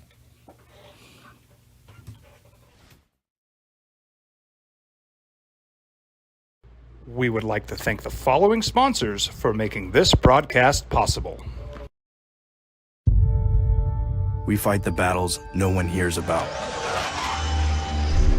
We drop into the middle of firefights to rescue others. And act as one-man air traffic control towers. We're the ones who go before all others.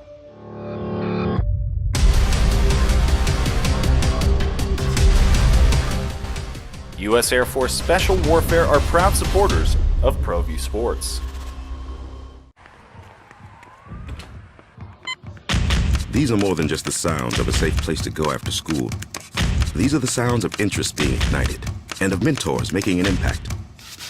At Boys and Girls Clubs, we don't do just one thing. We do whatever it takes to meet the needs of every kid who comes through those doors. Because whatever it takes is what it takes to build great futures. Great futures start here.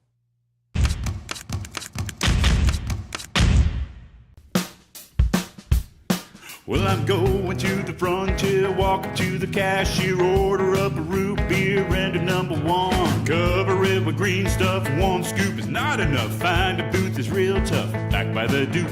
Meet my family, meet my friends in the quirkiest restaurant I have ever been. All of Albuquerque's favorite spot, it's the Frontier Restaurant. The Frontier Restaurant is a proud supporter of ProView Networks. International Protective Services is a proud supporter of ProView Sports and New Mexico Youth Athletics. IPS provides residential and commercial security services in the Albuquerque metro area. For more info, please call 505-897-2420 or visit internationalprotectiveservice.com. Sometimes it's the small things that make life easier, like never worrying about being declined at an ATM when only cash will do. With You're Covered from US Eagle, we'll cover you, even if the money's not there. That's a good feeling. And we do it with no extra fees or penalties. It's called trust, and we think that's important, especially if we're asking you to trust us.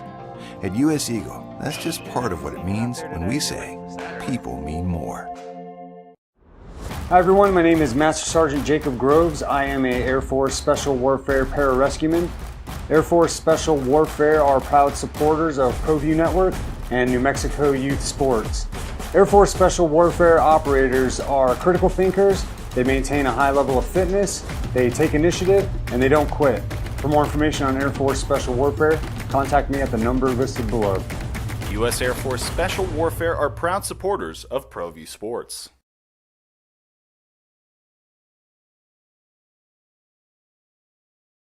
We would like to thank the following sponsors for making this broadcast possible. Hi everyone, my name is Master Sergeant Jacob Groves. I am a Air Force Special Warfare pararescueman. Air Force Special Warfare are proud supporters of ProView Network and New Mexico Youth Sports. Air Force Special Warfare operators are critical thinkers. They maintain a high level of fitness, they take initiative, and they don't quit. For more information on Air Force Special Warfare, contact me at the number listed below. U.S. Air Force Special Warfare are proud supporters of ProView Sports. Check it out. What is it? It's a time machine, bro. I could jump into the future, get my paycheck early. I already get my paycheck early at US Eagle. Get your paycheck up to 2 days early with US Eagle Early Payday. Now's a great time to have your checking with US Eagle. Time machine. Your girlfriend breaks up with you in 22 hours, 53 minutes. Wait, what? Seth? We fight the battles no one hears about. We drop into the middle of firefights to rescue others. And act as one-man air traffic control towers. We're the ones who go before all others.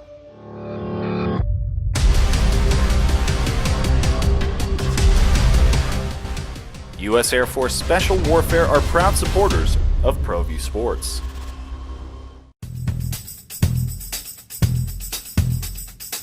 International Protective Services is a proud supporter of ProView Sports and New Mexico Youth Athletics.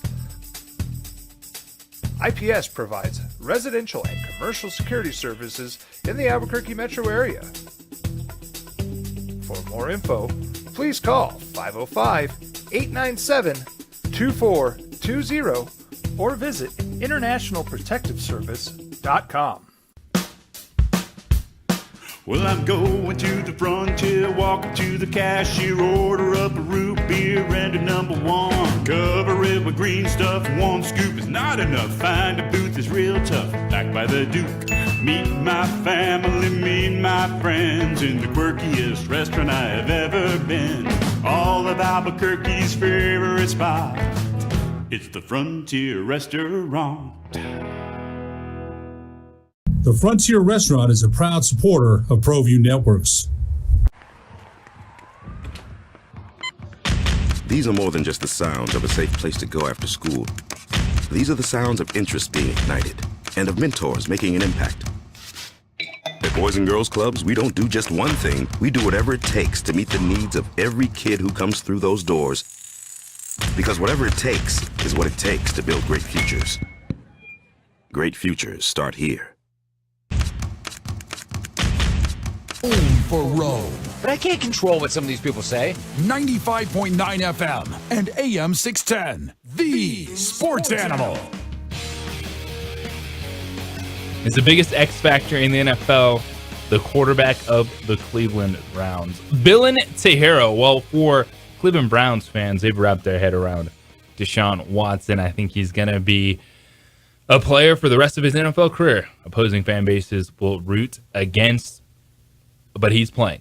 He's the starting quarterback of the Cleveland Browns, and thus you have to, from a football standpoint, address the expectations of that franchise. You can dislike the man all you want, but he's playing quarterback in the NFL next season, and everyone is liking where Deshaun Watson is heading into training camp. It's opening drive here on 95.9 FM, AM 610, The Sports Animal. JJ Buck, DC, our quarterback, Ned James.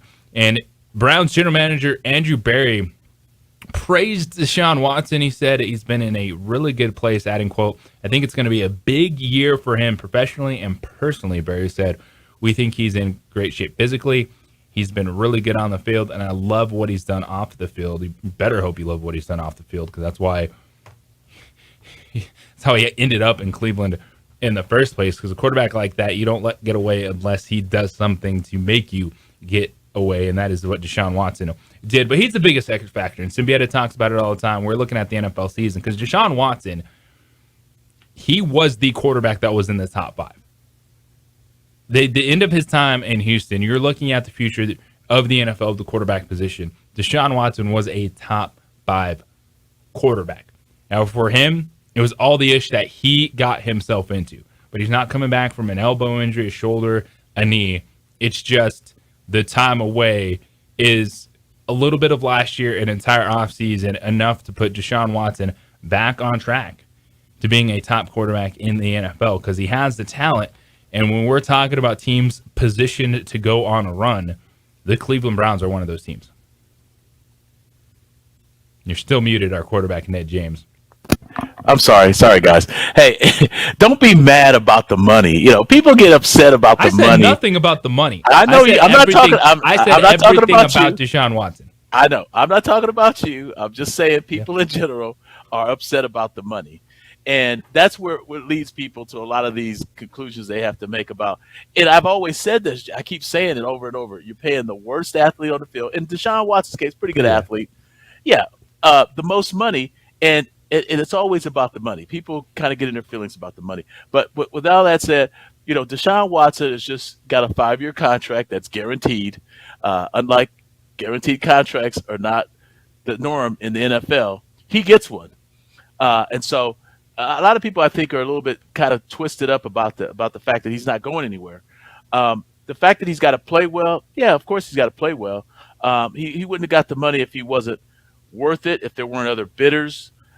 He's going to have to play well. And is he under a lot of pressure? Maybe. AFC's brutal. It's tough. Yeah. Can they play defense? Andrew Berry has done he's a young GM, one of these new age young guys who I like all these young guys that are coming in with these analytics. They're learning. And I worked with Andrew Berry. So I was over in Cleveland and I've been around him. Nice guy. He's learning the game. He doesn't have all the answers. He doesn't have all the answers. Sound like a ringing endorsement. Nice guy. He's an Ivy League guy. All these Ivy League. I'm telling you, for the last 25 years, when I've gone into work in some of these front offices, they're bringing these nerds in from these. I shouldn't call them nerds. These Ivy League guys whose dads have a lot of money. We got Revenge of the Nerds going on. They're bringing them into these personnel. They're bringing them into these personnel offices. They're bringing them into the scouting departments, and they're trying to use that Ivy League education to have them have some sort of formula, some sort of calculated, thing that they can use, some sort of formula to have them watch film and say, okay, that guy is worth this amount of money. And it just doesn't work like that. And so you just have to, you have to have relationships. You have to have team chemistry. You have to have quality coaching. There's a lot of different factors that are involved. Andrew Berry rose up through the ranks. Yeah, he's not, but he's kind of on the job training. He's learning how to win in Cleveland.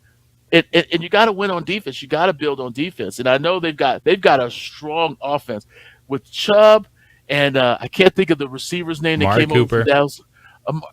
That is those and Cleveland and is David set up Njoku, like you should they're love set up the Cleveland offensively. Browns. But defensively, can they hold up? Because in that's that division. Yeah, I think the Cleveland Browns are kind of built like the team we're hearing Ned James wants to see. They got the running back. They got a dude that they're going to feed in Nick Chubb. They have a good quarterback. I think Deshaun Watson will be a good quarterback this season. But their identity is going to be running the football and playing defense. Now, when you're talking about coaching for Cleveland, Jim Schwartz taking over. Jim, I forgot. I know. He hasn't called the defense in 3 years. Just a veteran guy coming in. What do you expect of Jim Schwartz? You say veteran when I think of a guy as a young guy. Man, that means I'm getting old. That means I'm getting old. Because Jimmy's a young guy. I worked with Jimmy in Tennessee with the Titans. He was a quality control guy there, and he moved up the ranks. He's a smart guy. He's a little different, but smart. Jimmy as a D coordinator, I would say average. But, they'll be okay on defense. They'll be okay. Jimmy's smart. Schwartz, I forgot he was there. It'll be interesting because they should be a good team because they've got weapons and but I like you said, Jay, I like defense and I like special teams. So if they can do it on defense, if Jimmy Schwartz can get them turned around on defense, they should be a team to watch. They should be a team, because I think Deshaun Watson is a good quarterback, and Kevin Stefanski knows what he's doing offensively. He's battle tested. He's going to have to earn his money. I think he's the one who's on the hot seat is the coach because, that's who it all comes to, the coach and the GM. They'll bring in a new coach and a GM in a heartbeat if this team doesn't get to the playoffs. Bruin James wants to talk some football with us. 505-246-0610 Sports Animal Hotline. Bruin James, what's up, man? How you doing? Mama, don't let your babies grow up to be running backs. Not anymore. No money in it. Nope. Show me the money. Show me the money. Ain't no money in the running back no more. They get you, they'll hire you guys. Hey, man, the countdown's on. Is Shohei Ohtani going to be a Dodger? Who knows, man? That's what we're worried about in Southern Cal. You guys have a good one. Take care. All right? Be a kicker. That's not it's 20-year career. Come on, make your $1.5 million a year. Hey, long snapper. This is just one season. I mean, everything goes in cycles. I mean, so it ain't paying the running backs this year. That's not saying that next year they won't pay them. It just depends on who likes the running back. Jerry Jones liked his running back. He paid his running back. Derrick Henry, the owner in Tennessee, liked the running back, paid the running back. There's certain teams that there's teams that fire guys. One of the things when you talk about running backs, I remember CJ2K in Tennessee gained over 2,000 yards rushing. They fired the coach right after the season. They fired the running back coach after the season. So you just never know. It's the chemistry. It just depends on what people want, and it doesn't matter. I mean, you can win with the high paid running back. You can win with high paid guards. You get, everybody deserves to get paid.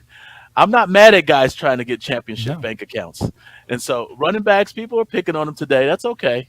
Tomorrow it'll cycle back up to where they're important. Hey, don't hate the player, hate the game. And that's where we're at right now with the running back position in the NFL. 505-246-0610. That is the Sports Animal Hotline. It is opening drive on the Sports Animal. This report is sponsored by Taco Bell. In the morning, We would like to thank the following sponsors for making this broadcast possible. As a mom, I try to make the best choices for my family and our health. That's why I choose Western Sky Community Care. It's a Medicaid plan with quality health coverage and special benefits like Boys and Girls Club membership credit, additional dental benefits, and wellness and support programs. I decide which Medicaid plan is right for us. I choose Western Sky Community Care. Learn more about Western Sky Community Care by visiting discoverwesternsky.com today. Don't sacrifice quality and flavor when you're in a hurry. Golden Pride offers ribs, fried chicken, green and red chili breakfast burritos, and Frontier Cinnabons. 4 great locations, or visit us online at goldenpride@abq.com. Golden Pride Barbecue Chicken and Ribs, proud supporter of ProView Sports Network.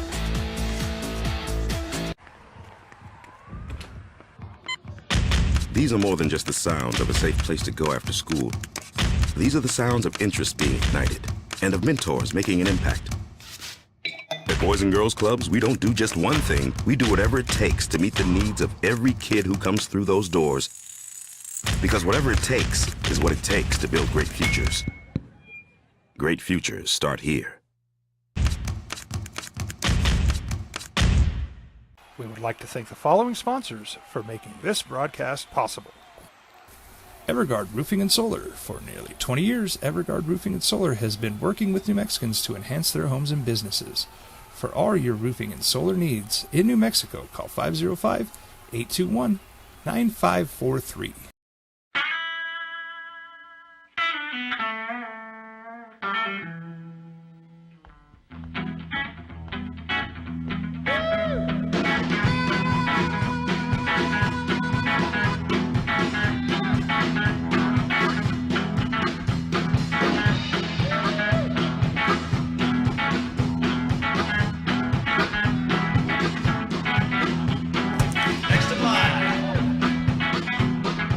Rudy's is a proud supporter of ProView Networks.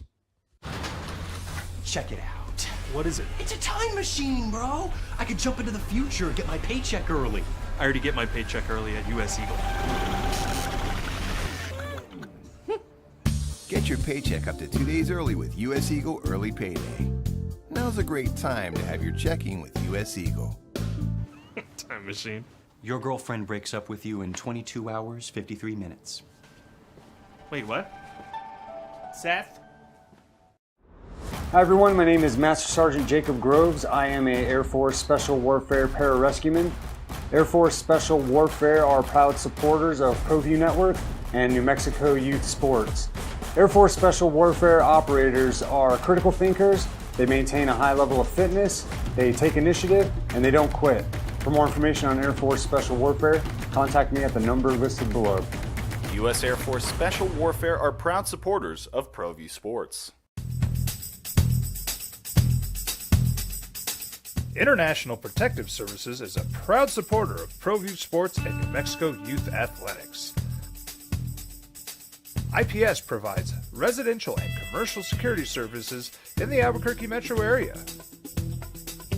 For more info, please call 505-897-2420 or visit internationalprotectiveservice.com. We fight the battles no one hears about. We drop into the middle of firefights to rescue others. And act as one-man air traffic control towers. We're the ones who go before all others.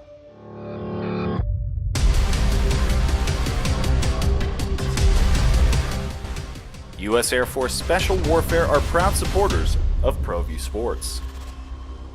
Dream style stucco. Stucco is the way to go. A Southwest tradition, beautiful and durable. The perfect combination. Your favorite color, your favorite texture. You're gonna love it when they put it all together. Through any weather, nothing looks better. From the smooth to the rough, they really know their stuff. Nobody does stucco like Dream style stucco. Well, I'm going to the frontier, walk up to the cashier, order up a root beer and a number one. Cover it with green stuff, one scoop is not enough. Find a booth is real tough, back by the Duke. Meet my family, meet my friends in the quirkiest restaurant I have ever been. All of Albuquerque's favorite spot, it's the Frontier Restaurant. The Frontier Restaurant is a proud supporter of ProView Networks. Success and agony for New Mexico sports fans. The good? Brian Urlacher became the first player ever from a New Mexico college to be inducted into the Pro Football Hall of Fame. Alex Bregman became the first native New Mexican to win the Major League Baseball All-Star Game MVP. James Borrego, the first native New Mexican to become an NBA head coach. And New Mexico's Mike Smith made history when he rode Justify to horse racing's Triple Crown. A 16th to go. Justify is still there. Justify from Gronkowski. He's just perfect. And now he's just immortal. Justify is the 13th Triple Crown winner. Justify has done it. The other side of the coin? Lobo football coach Bob Davie was suspended for 30 days after an investigation into his conduct. The Lobos went 3-9. New Mexico Attorney General Hector Balderas opened an investigation into the athletic department's spending focused on former athletic director Paul Krebs. And UNM cut 3 sports: men's soccer, skiing, and beach volleyball. The United Soccer League announced that an expansion team would be coming to Albuquerque. This was a good thing. New Mexico United. And nationally, the Eagles beat the Patriots in the Super Bowl. This broadcast possible.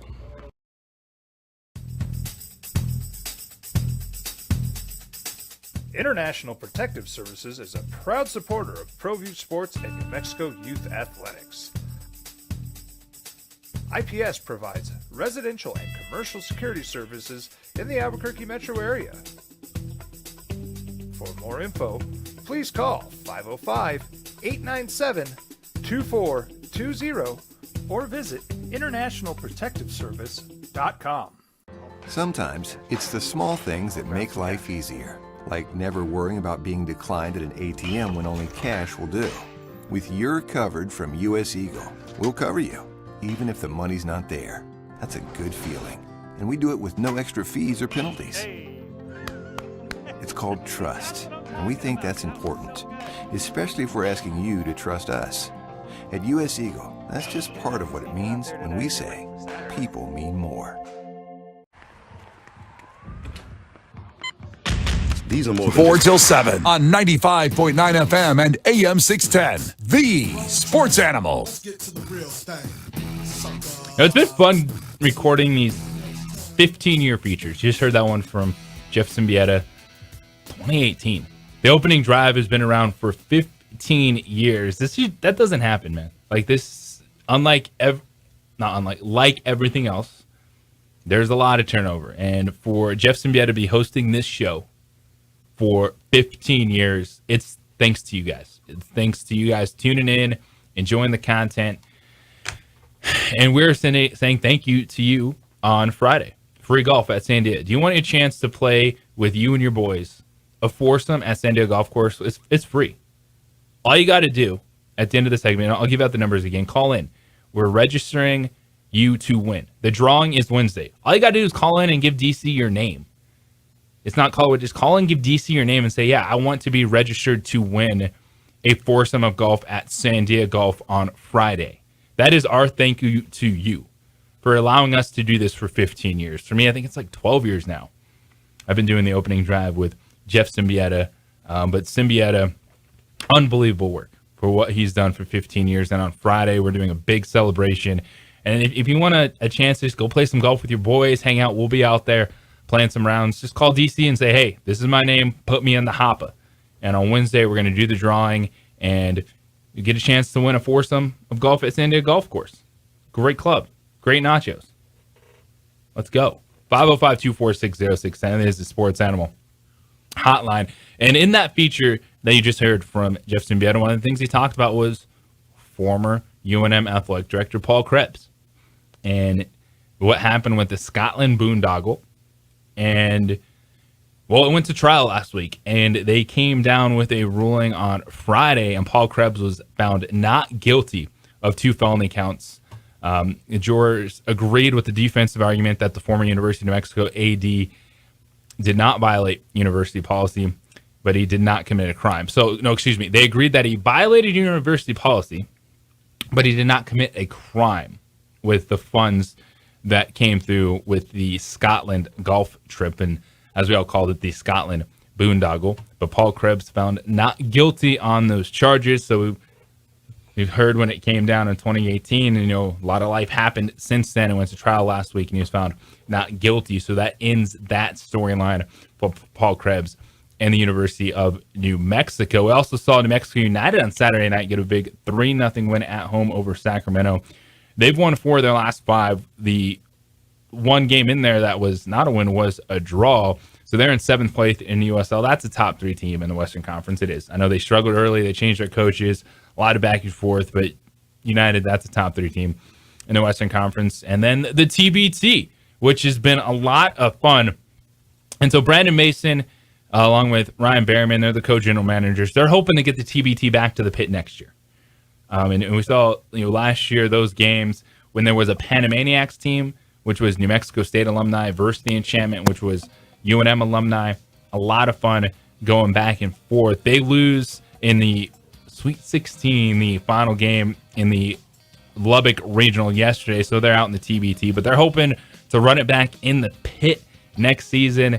And Brandon Mason, in a story from Jeff Graham Journal, said there's been a lot of interest from former players. So maybe we'll see a pair of New Mexico teams in the pit next year for the TBT. 505-246-0610. Give us a call now if you'd like a chance to win a foursome of golf at Sandia Golf Club. All you got to do is give DC your name. Winners will be drawn on Wednesday, and you get yourself around with you and your boys playing golf Friday at Sandia Resort and Casino. It's the opening drive here on The Sports Animal.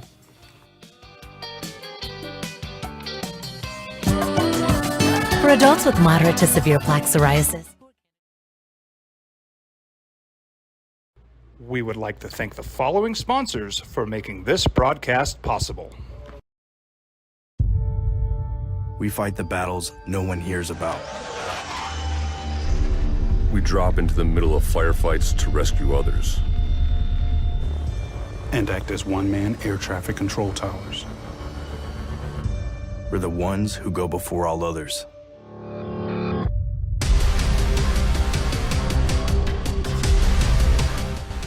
U.S. Air Force Special Warfare are proud supporters of ProView Sports. These are more than just the sounds of a safe place to go after school. These are the sounds of interest being ignited and of mentors making an impact. At Boys and Girls Clubs, we don't do just one thing. We do whatever it takes to meet the needs of every kid who comes through those doors. Because whatever it takes is what it takes to build great futures. Great futures start here.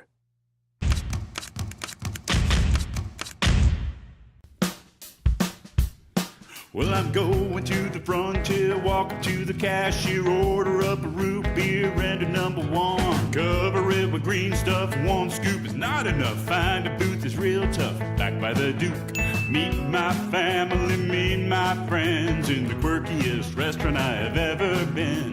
All of Albuquerque's favorite spot, it's the Frontier Restaurant. The Frontier Restaurant is a proud supporter of ProView Networks. International Protective Services is a proud supporter of ProView Sports and New Mexico Youth Athletics. IPS provides residential and commercial security services in the Albuquerque metro area. For more info, please call 505-897-2420 or visit internationalprotectiveservice.com. Sometimes it's the small things that make life easier, like never worrying about being declined at an ATM when only cash will do. With You're Covered from US Eagle, we'll cover you, even if the money's not there. That's a good feeling. And we do it with no extra fees or penalties. It's called trust, and we think that's important, especially if we're asking you to trust us. At US Eagle, that's just part of what it means when we say people mean more. Hi everyone, my name is Master Sergeant Jacob Groves. I am a Air Force Special Warfare Pararescueman. Air Force Special Warfare are proud supporters of ProView Network and New Mexico Youth Sports. Air Force Special Warfare operators are critical thinkers. They maintain a high level of fitness, they take initiative, and they don't quit. For more information on Air Force Special Warfare, contact me at the number listed below. U.S. Air Force Special Warfare are proud supporters of ProView Sports. Now, voted the best sports show in New Mexico for 5 years running. It's the OD in the AM with 3-time New Mexico Sportscaster of the Year, Jeff Symbieta and JJ Bob. Are you tired of college coaches complaining about the system? There's challenges in college athletics, no doubt about it. But the constant complaining, the system's broken, this or that, I understand the frustration. Taking a couple years to wrap your mind around what college athletics looks like nowadays. And pay for play is a thing. Now, are you tired of the coaches complaining about that? Or would you rather hear some productive conversation? Would you rather hear the reality, some truth moving forward? It's opening drive here on 95.9 FM, AM 610, the sports animal. JJ Buck, DC, former Lobo quarterback, and Ned James with you. Well, the latest to complain about it all was Ole Miss head coach Lane Kiffin. He said, quote, with NIL, you've got a lot of pay for play going on, and that is what it is. That and the transfer portal combining, there's not a system in place. I don't think there's any other sports at any level that are like this, that really you every year can opt into free agency, really twice a year, end quote. And this is an Ole Miss team that does have 40 new scholarship players on the roster for 2023. While Kiffin, he's trying to accept that reality. He doesn't believe it's good for college football. I'm tired of coaches complaining about name, image, and likeness. I'm tired of coaches complaining about the transfer portal. Are there ways that we can make this system better? Yes. And they're starting to do that by trying to put firmer dates on the portal so student athletes themselves understand when to go in and when they could be expecting calls from teams. But the money is here, and these athletes are getting money. Now, if you want to talk about should there be a salary cap, well, then start talking about it. Because no one wants to put it out there. Everyone wants to say that, well, we can't have pay for play But that's what's going on. It's going on at Ole Miss, and Lane Kiffin is complaining. It's going on here at the University of New Mexico. These collectives are pay for play. Now, they put it out there that people will do appearances, this or that. What do these coaches want, Ned? I know what they want. They want control. They don't want to deal with it. I don't want to hear them complaining anymore. If you want to clean up the system, well, tell me what that means. Do you want salary caps? Do you want harder dates on the transfer portal? What does it mean? Because all these coaches are complaining, but they're giving me nothing that says, oh, yeah, I should agree with you. They're just complaining. Yeah, what they don't want is they don't want players making more money than them. You know, one of the biggest things you get when you talk to college coaches and you're an NFL coach or you've been in the NFL, and one of the things, it was always interesting to me to hear this from college coaches, because I've been a college coach as well, is, hey, how do you coach a guy who makes more money than you? How do you coach Pac-Man Jones when he's got $30 million in the bank and, you know, he's 22 years old and, you know, he can't go to a club without getting into a fight? You know, these guys, they've never seen that world before because they've been in college their whole lives and they can't see themselves. I remember a really good offensive line coach, Rick Trickett, telling me one time, he says, I could never coach a guy who made more money than me. I could never do that. And so that's the reality. How do you solve the NIL problem? It's not really difficult. You just sign guys to binding contracts. All these lawyers that listen to these sports talk shows, because that's all I hear, a lot of attorneys listen. They know if you got a kid signed to a 4-year binding contract with opt-outs, just like the coaches have, you wouldn't have any problems. There's no problems. You have these coaches who are complaining. There's 6 coaches in Division I college football that have over $100 million contracts. These are college coaches. These are not, and so those are the guys that are complaining. How are you complaining? You got $100 million contract. This is what, and there's opt-out clauses. You just give the players the same deal. The reason why NIL is so difficult is because you're dealing with general managers who have to handle salary caps. How much is each team paying? Guys, I heard Craig Ball earlier last week on this show. And he was talking to Jeff, and he was explaining how, hey, we're never going to do that. This is the old man talking to the youth of America today, saying that capitalism is bad. I will never pay a player to come play at the University of Wyoming. Well, Craig, I'm sorry, but you're lying to everybody here because you're not having a football team there unless some of those kids are getting paid on that football team. Because if they're not as good of players as he has, and that's where his problem was. There were other teams taking his players because they were paying them. And guys are going to leave if you're not paying them. And so Wyoming's going to have to go. And Wyoming's got a bunch of money up there in Wyoming because they don't have any pro sports. So they can pay the guys. And they're going to pay them. Even though Craig is lying to Jeff saying, I'll never pay him.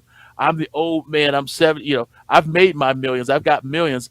I don't want to see a system or work in a system where the players make more money than me. You know, and so he's just going to have to adjust. Things change, times change. You know, you're going to have to adjust to this new system, this new way of doing business, this free agency. Yes, let's keep open free agency. This is what free market capitalism is, the free movement of goods and services. This is exactly what America is made of. If you don't want them to move, sign them to a binding contract. Sign them to a 4-year contract where the kids can't leave. Put it in writing. Put the money in. And that's the thing, though, is your scholarship. Now, where I will say, you know, as a student athlete, I think they should benefit this time. Because for a lot of these guys, it's not coming back 10 years and doing an autograph signing. This is the most famous they're going to be, is these few years out of university. So I think there's a positive in it. And when I'm sitting here saying I'm tired of complaining, what I want to hear is what you were mentioning. Do teams want a salary cap? Do they want to say, hey, we will give you a 2-year scholarship, a 4-year scholarship? Because I still want that. Scholarships are not 4 years. Scholarships are year to year. So year to year. So that's a good point that you make. That scholarships are year to year, and coaches have to renew them. So how do you bind these going forward? Because we know with a lot of these collectives, they're signing players, they're working, and we see it right here in New Mexico, in Albuquerque, with the 505 Sports Venture Foundation. They're trying to get guys in. But the biggest question to me is football, because that's where we're seeing a lot of the challenges. Yeah, Richard Pitino, he's fine. Like, he's going to have enough to get the dudes he needs on his basketball roster. Is he fine? Okay. I think so. Yeah. Well, I mean, some people like right now he's fine. Yeah. With the talent. I mean, who owns the team? Is it the 505 collective, or does he own the team? And I think does that's the university own what the team? These Who's paying the coaches salaries? don't Who's want to binding these, say. Who's who's binding the these guys to these the collective salaries? is paying these salaries. We I know that. But are they binding these guys to these salaries? Are these salaries, hey, I'm paying you this, you're staying here 4 years? Are they just binding them for, I'm paying you, you're only staying here for a week? How is the disclosure? Is there any disclosure? Can we go and say, hey, this is what we're going to get for the next 4, so we can cheer, we can buy his jersey because this is who we're cheering for the next 3 years? We don't know. Nobody knows. And so that's where the disingenuous conversation from a Lane Kiffin saying, oh, it's just ruining, when he knows, hey, look, here's how we're binding our players to contracts. This is how, and they've always done it in the SEC, so they've had a jump on everybody else because, Bo Jackson and those guys weren't playing for free down there in the SEC back in the day. And so we all know this. And so everybody has to. What would you like to see? I would like to see, it's no different than the NFL or Major League Baseball or NBA. You have to bind them to contracts. You have contracts. You have the problem is who's owning the team. Is it the president of the university? Is it the athletic director? Is it the collectives? I've talked to these guys for these collectives. I know guys who are donating money. One of my best friends works with the Wrestling Federation, AEW, with the Khan family, and they've paid money into these collectives. And so I understand how it all works. But who owns the team? They don't even understand. The guys who are giving money to these collectives, they don't even understand. They're just using it for the tax breaks. These billionaires, they're just throwing money at it. But are they the owners of these teams? Are they the owner of the gymnastics team that LSU is paying the young lady $1 million? Are they owning the baseball teams or the football teams or the basketball team? Do these collectives have some sort of say and stake in who's playing, who's getting fined, whose salary? Well, the answer to that is no. But then we know that those people that put money in, a lot of them believe they have a say. And so that's right. The challenge. That's where the head coaches will butt with the collective. What I just want to know is there a way out of this? If it's outside money, if it's not controlled by the university, then these coaches can complain all they want. The system is never going to change. And I sat there last week listening to Gloria Nevarez, who I think is going to be a good commissioner for the Mountain West Conference with her ideas. But she was sitting there saying, Congress needs to help us get NIL legislation across the board. Well, what does that mean when it's outside of money? If it's never going to be controlled by these universities, is this something that people just need to deal with? Because everyone's complaining, but no one's giving me any ideas to discuss about what would make it better. Well, they never asked for Congress's help when they were giving coaches $100 million contracts. Now all of a sudden the kids are getting paid. They want Congress. They want government help. I mean, it's billionaires asking for government subsidy. They want the government to come in and subsidize what they've already been doing, paying each other. Now the young people are getting the money, and all of a sudden they want, we got to put some reins on this. We don't want Lamborghinis on South Campus. So do we let the free market dictate it? Do we just let it kind of control itself, or do we have to put restraints on it? Do we need to put government restraints on it? I mean, you have, rules for academics, but these are now enterprises. You're dealing with enterprises within these academic institutions. The old saying, Notre Dame used to be a fine academic institution, but now it's a bank. It holds true because now they have so much money to go to other teams and say, hey, I want that football player off of North Carolina's team. I'm Notre Dame. We have all this money. We're going to pay him $3 million to come play quarterback here. USC's paying a guy $3 million to play quarterback. And you're going to tell me that there's not enough money to have a salary structure in place, whether it's like Major League Baseball where there's no salary cap, or it's football. That's where the problem comes in. Because as I'm sitting here trying to think through this. I know I'm tired of coaches complaining about the system, but now I'm trying to say, all right, how is this system going to get better? If it's outside money, then those coaches and universities can never control. Well, because the coaches want to control and the presidents want to be able to control the athletic directors who's supposed to want to control. But we all know at Alabama, they will fire 5 presidents and 5 athletic directors before they fire the football coach. So who's the owner? Who's ownership? The reason why Saban is upset about it is because he can't outbid Texas or California schools. They don't have enough money in Alabama to outbid Texas and California. And so now the power structure is drained. He doesn't have the power he used to have. Now you have these collectives. The guy who's writing a $3 million check for the quarterback at USC or Texas or what have you, that guy has the power. And those are owners of these collectives now. These collectives are now essentially owners of these football, basketball, baseball teams. And that's what people don't want to accept. People don't want to see it that way because they honestly believe these are not enterprises. These are academic institutions and these are student athletes. When in a sense, they wouldn't let these kids cross the street to the school, let alone go to the school, if they couldn't play basketball, dribble a basketball or throw a football or tackle somebody. So it's kind of hypocritical in some respects in that they do have to go to school. But at the same time, are they really here to go to school or are they really here to be athletes? So that's the juxtaposition. That's the $1 billion NCAA question right now. What does the future hold? Everyone can talk about it. They can voice their frustration, but it's really hard to pinpoint. How do you find a way to get everyone on a level playing field? You know what you got to realize? It's college athletics. There's never going to be a level playing field. 505-246-0610. That is the Sports Animal Hotline. You can call in if you want anytime. Just give DC your name and you can register yourself to win a foursome of golf on Friday at Sandia Golf Club.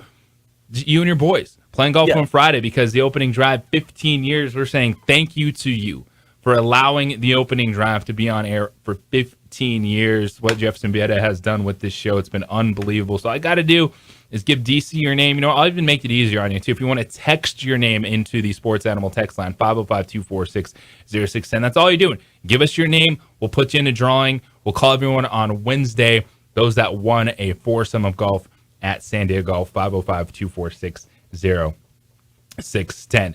Is anyone underrated anymore? The amount that we talk about NFL quarterbacks, is anyone underrated in the NFL? One quarterback believes he knows who that is. It is the opening drive on the Sports Animal. Win a free round of golf at Sandia. We would like to thank the following sponsors for making this broadcast possible. Hi everyone, my name is Master Sergeant Jacob Groves. I am a Air Force Special Warfare Pararescueman. Air Force Special Warfare are proud supporters of ProView Network and New Mexico Youth Sports. Air Force Special Warfare operators are critical thinkers. They maintain a high level of fitness, they take initiative, and they don't quit. For more information on Air Force Special Warfare, contact me at the number listed below. U.S. Air Force Special Warfare are proud supporters of ProView Sports. Check it out. What is it? It's a time machine, bro. I could jump into the future, get my paycheck early. I already get my paycheck early at US Eagle. Get your paycheck up to 2 days early with US Eagle Early Payday. Now's a great time to have your checking with US Eagle. Time machine. Your girlfriend breaks up with you in 22 hours, 53 minutes. Wait, what? Seth? We fight the battles no one hears about. We drop into the middle of firefights to rescue others. And act as one-man air traffic control towers. We're the ones who go before all others.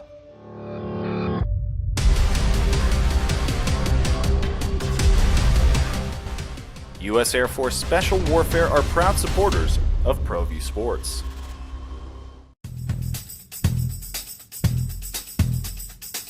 International Protective Services is a proud supporter of ProView Sports and New Mexico Youth Athletics.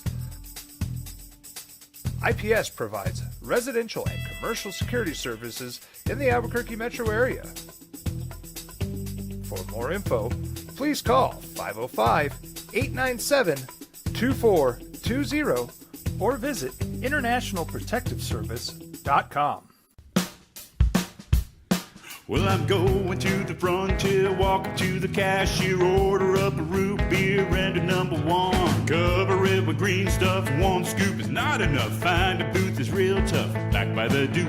Meet my family, meet my friends in the quirkiest restaurant I have ever been. All of Albuquerque's favorite spot, it's the Frontier Restaurant. The Frontier Restaurant is a proud supporter of ProView Networks. These are more than just the sounds of a safe place to go after school. These are the sounds of interest being ignited and of mentors making an impact. At Boys and Girls Clubs, we don't do just one thing. We do whatever it takes to meet the needs of every kid who comes through those doors. Because whatever it takes is what it takes to build great futures. Great futures start here. Sometimes it's the small things that make life easier, like never worrying about being declined at an ATM when only cash will do. With You're Covered from US Eagle, we'll cover you, even if the money's not there. That's a good feeling. And we do it with no extra fees or penalties. It's called trust, and we think that's important, especially if we're asking you to trust us. At US Eagle, that's just part of what it means when we say people mean more. We fight the battles no one hears about. We drop into the middle of firefights to rescue others. And act as one-man air traffic control towers. We're the ones who go before all others.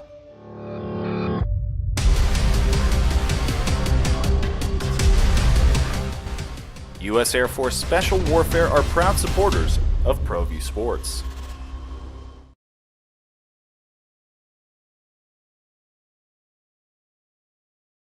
We would like to thank the following sponsors for making this broadcast possible. As a mom, I try to make the best choices for my family and our health. That's why I choose Western Sky Community Care. It's a Medicaid plan with quality health coverage and special benefits like Boys and Girls Club membership credit, additional dental benefit. What's it like this time of year? It's training camp, getting back to football. Former NFL tight end, national champion with the Florida Gators, Aaron Kenny, is going to join us coming up at 9:30. 7-year NFL career with the Tennessee Titans. Won a championship in 1996 with Florida Gators. Friend of Ned James. We're going to get his insight into what does he think of college athletics these days, because he was on a football team that, man, they would have needed a lot of money to keep those dudes happy in 1996 at Florida. Danny Werfel, Fred Taylor, just some of the names on the offense. We were asking what he thinks about the state of college football, also what it takes to be a national champion, and what it's like this time of year getting ready for the NFL. Well, when it comes to the league, we have the constant debate. Quarterbacks, you've heard it here this morning. Ned James, like, give me the defensive coach. I'm like, give me the quarterback. And Ned's a quarterback, and he doesn't even like quarterbacks. Well, in the NFL... who is the most underrated quarterback? Is it possible, with the way that we talk about quarterbacks, the way that we rank these things all the time, it's lists, it's rankings, it's who's the best in the game. I don't think it's possible for any quarterback to be underrated or even overrated. I think pretty much we have properly rated the NFL quarterbacks because we are obsessed with quarterbacks right now in our sports world. Obsessed with quarterbacks. Well, Mr. properly rated Kirk Cousins thinks the most underrated quarterback in the game is Jimmy Garoppolo. And from the Netflix series Quarterback, I haven't watched it yet. It's out, right? It's out. It's out. It's pretty good too. People loving it behind the scenes. So it's Patrick Mahomes, Kirk Cousins, and Marcus Mariota. But hey, that's a fascinating storyline. You start the season as the starting quarterback for the Atlanta Falcons, and then you don't show up at the end of the season. So I am here to watch that storyline with Marcus Mariota. Yeah. But Kirk Cousins on quarterback, they were having the discussion about who the most underrated quarterback in the NFL is, and he says it's Jimmy Garoppolo. Quote, this is Kirk Cousins. Quote, I kind of always scratch my head at the Jimmy Garoppolo situation in San Francisco because I know how hard it is to win in this league. And it seems like every time he goes out there, they win. and then they're moving on from him or trying to draft somebody and trade up. And I'm thinking it's pretty hard to win double-digit games in this league, and that's all they seem to do when he plays. Is Jimmy Garoppolo the most underrated quarterback in the NFL, Ned James? That's an oxymoron. There's no such thing as an underrated quarterback in the NFL. They're all overpaid, unathletic guys, the majority of them. Yeah, I mean, Jimmy G's won a lot of games, and so I understand where he's coming from. But at the same time, you know, these quarterbacks, like I've always said, you know, because they're paid so much compared to what everybody else is paid on that team, they're really, you know, the underrated thing, you know, okay, 1 year a guy's good, next year he's booted. Okay, you could say a guy's good, guy isn't good. But yeah, sure, you know, you're paying $50-60 million. You better walk on water, as far as I'm concerned. So they, you know, he's right in some regard. I mean, you know, guys like Jared Goff, these big stiffs that play in the pocket, you know, maybe he's underrated. People, I just got on Jared Goff because people just bashed the guy when the Rams traded him. And I thought, this is ridiculous. The guy won all these playoff games, and now all of a sudden he's just a bum. And so, you know, you just have to be careful when you're talking about these NFL quarterbacks because they're all on teams where, you know, they're all dependent on their parts around them. And, you know, they really get way too much credit when they win and way too much blame when they lose. And so underrated, you know, Kirk Cousins, God, the amount of money the guy made for an average athlete is just mind-boggling. And so, you know, he's right about Jimmy Garoppolo winning, but at the same time, you know, these guys. Ned, if it was about paying the best athletes, running backs would be making money. So that's right. We get that. They should be getting paid. Impactful players. And, yes, you know, the Raiders are just, they're a team, and I mentioned it, you know, Denver and Las Vegas, I'm just not sure what to make of them. It feels like the Raiders, their win total is 7.5.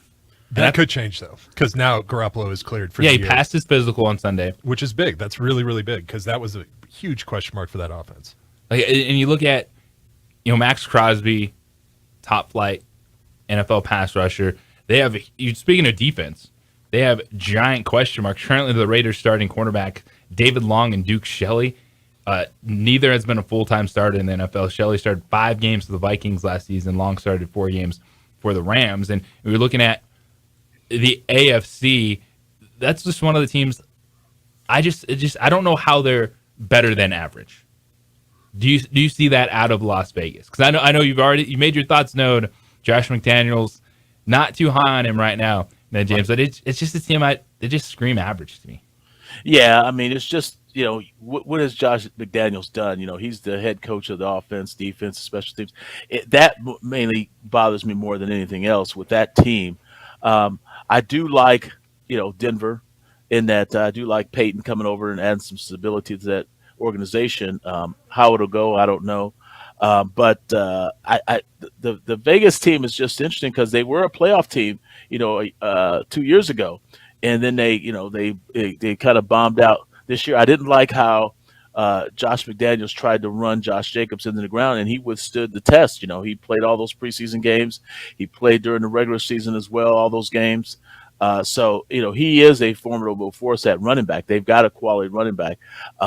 Can Josh McDaniels win? Can he bring the chemistry and the culture that they need there to win? I don't know. Now, that's the one team I just feel I don't see anything other than average in Vegas. I just don't see where it's coming from. Even if you say, hey, believe in Jimmy Garoppolo, give him his due, this Raiders roster is not San Francisco. He's not working with the same talent on both sides of the football that he had in San Francisco. And again, Josh McDaniels trusts him. They've been through things together, but I just don't see a lot of upside. And that's why you're looking at Las Vegas. Look at that win total, 7.5 going into next season. 505-246-0610. That is the Sports Animal Hotline. And coming up next, we're going to dive into the mind of another NFL player, former NFL tight end, national champion at Florida, Aaron Kenny, is scheduled to join us. We're going to talk with him about the transition in college athletics. What would he like to be playing today with NIL, the expanded college football playoff, and also the mindset. You know, this time of year, getting ready for a training camp. What is it like? What do you need to do to be ready to go through an NFL season? And that is next here on The Sports Animal.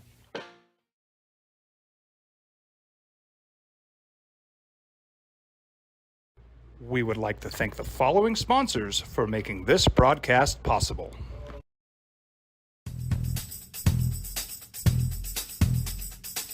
International Protective Services is a proud supporter of ProView Sports and New Mexico Youth Athletics. IPS provides residential and commercial security services in the Albuquerque metro area. For more info, please call 505-897-2420 or visit internationalprotectiveservice.com. Sometimes it's the small things that make life easier, like never worrying about being declined at an ATM when only cash will do. With You're Covered from US Eagle, we'll cover you, even if the money's not there. That's a good feeling. And we do it with no extra fees or penalties. It's called trust, and we think that's important, especially if we're asking you to trust us. At US Eagle, that's just part of what it means when we say, people mean more. These are more than just the sounds of a safe place to go after school. These are the sounds of interest being ignited and of mentors making an impact. At Boys and Girls Clubs, we don't do just one thing. We do whatever it takes to meet the needs of every kid who comes through those doors. Because whatever it takes is what it takes to build great futures. Great futures start here. Don't sacrifice quality of flavor when you're in a hurry. Golden Pride offers ribs, fried chicken, green and red chili breakfast burritos, and Frontier Cinnabons.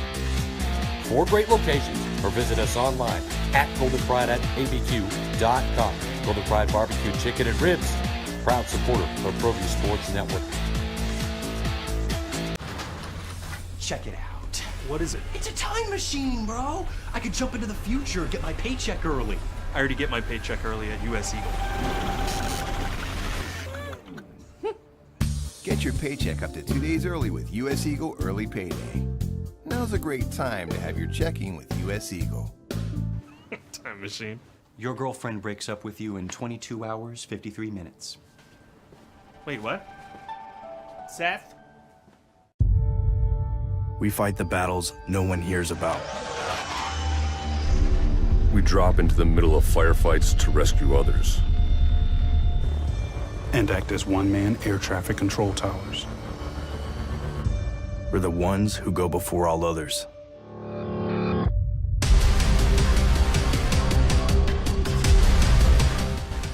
U.S. Air Force Special Warfare are proud supporters of ProView Sports. Hi everyone, my name is Master Sergeant Jacob Groves. I am a Air Force Special Warfare pararescueman. Air Force Special Warfare are proud supporters of ProView Network and New Mexico Youth Sports. Air Force Special Warfare operators are critical thinkers. They maintain a high level of fitness, they take initiative, and they don't quit. For more information on Air Force Special Warfare, contact me at the number listed below. U.S. Air Force Special Warfare are proud supporters of ProView Sports. As a mom, I try to make the best choices for my family and our health. That's why I choose Western Sky Community Care. It's a Medicaid plan with quality health coverage and special benefits like Boys and Girls Club membership credit, additional dental benefits, and wellness and support programs. I decide which Medicaid plan is right for us. I choose Western Sky Community Care. Learn more about Western Sky Community Care by visiting discoverwesternsky.com today.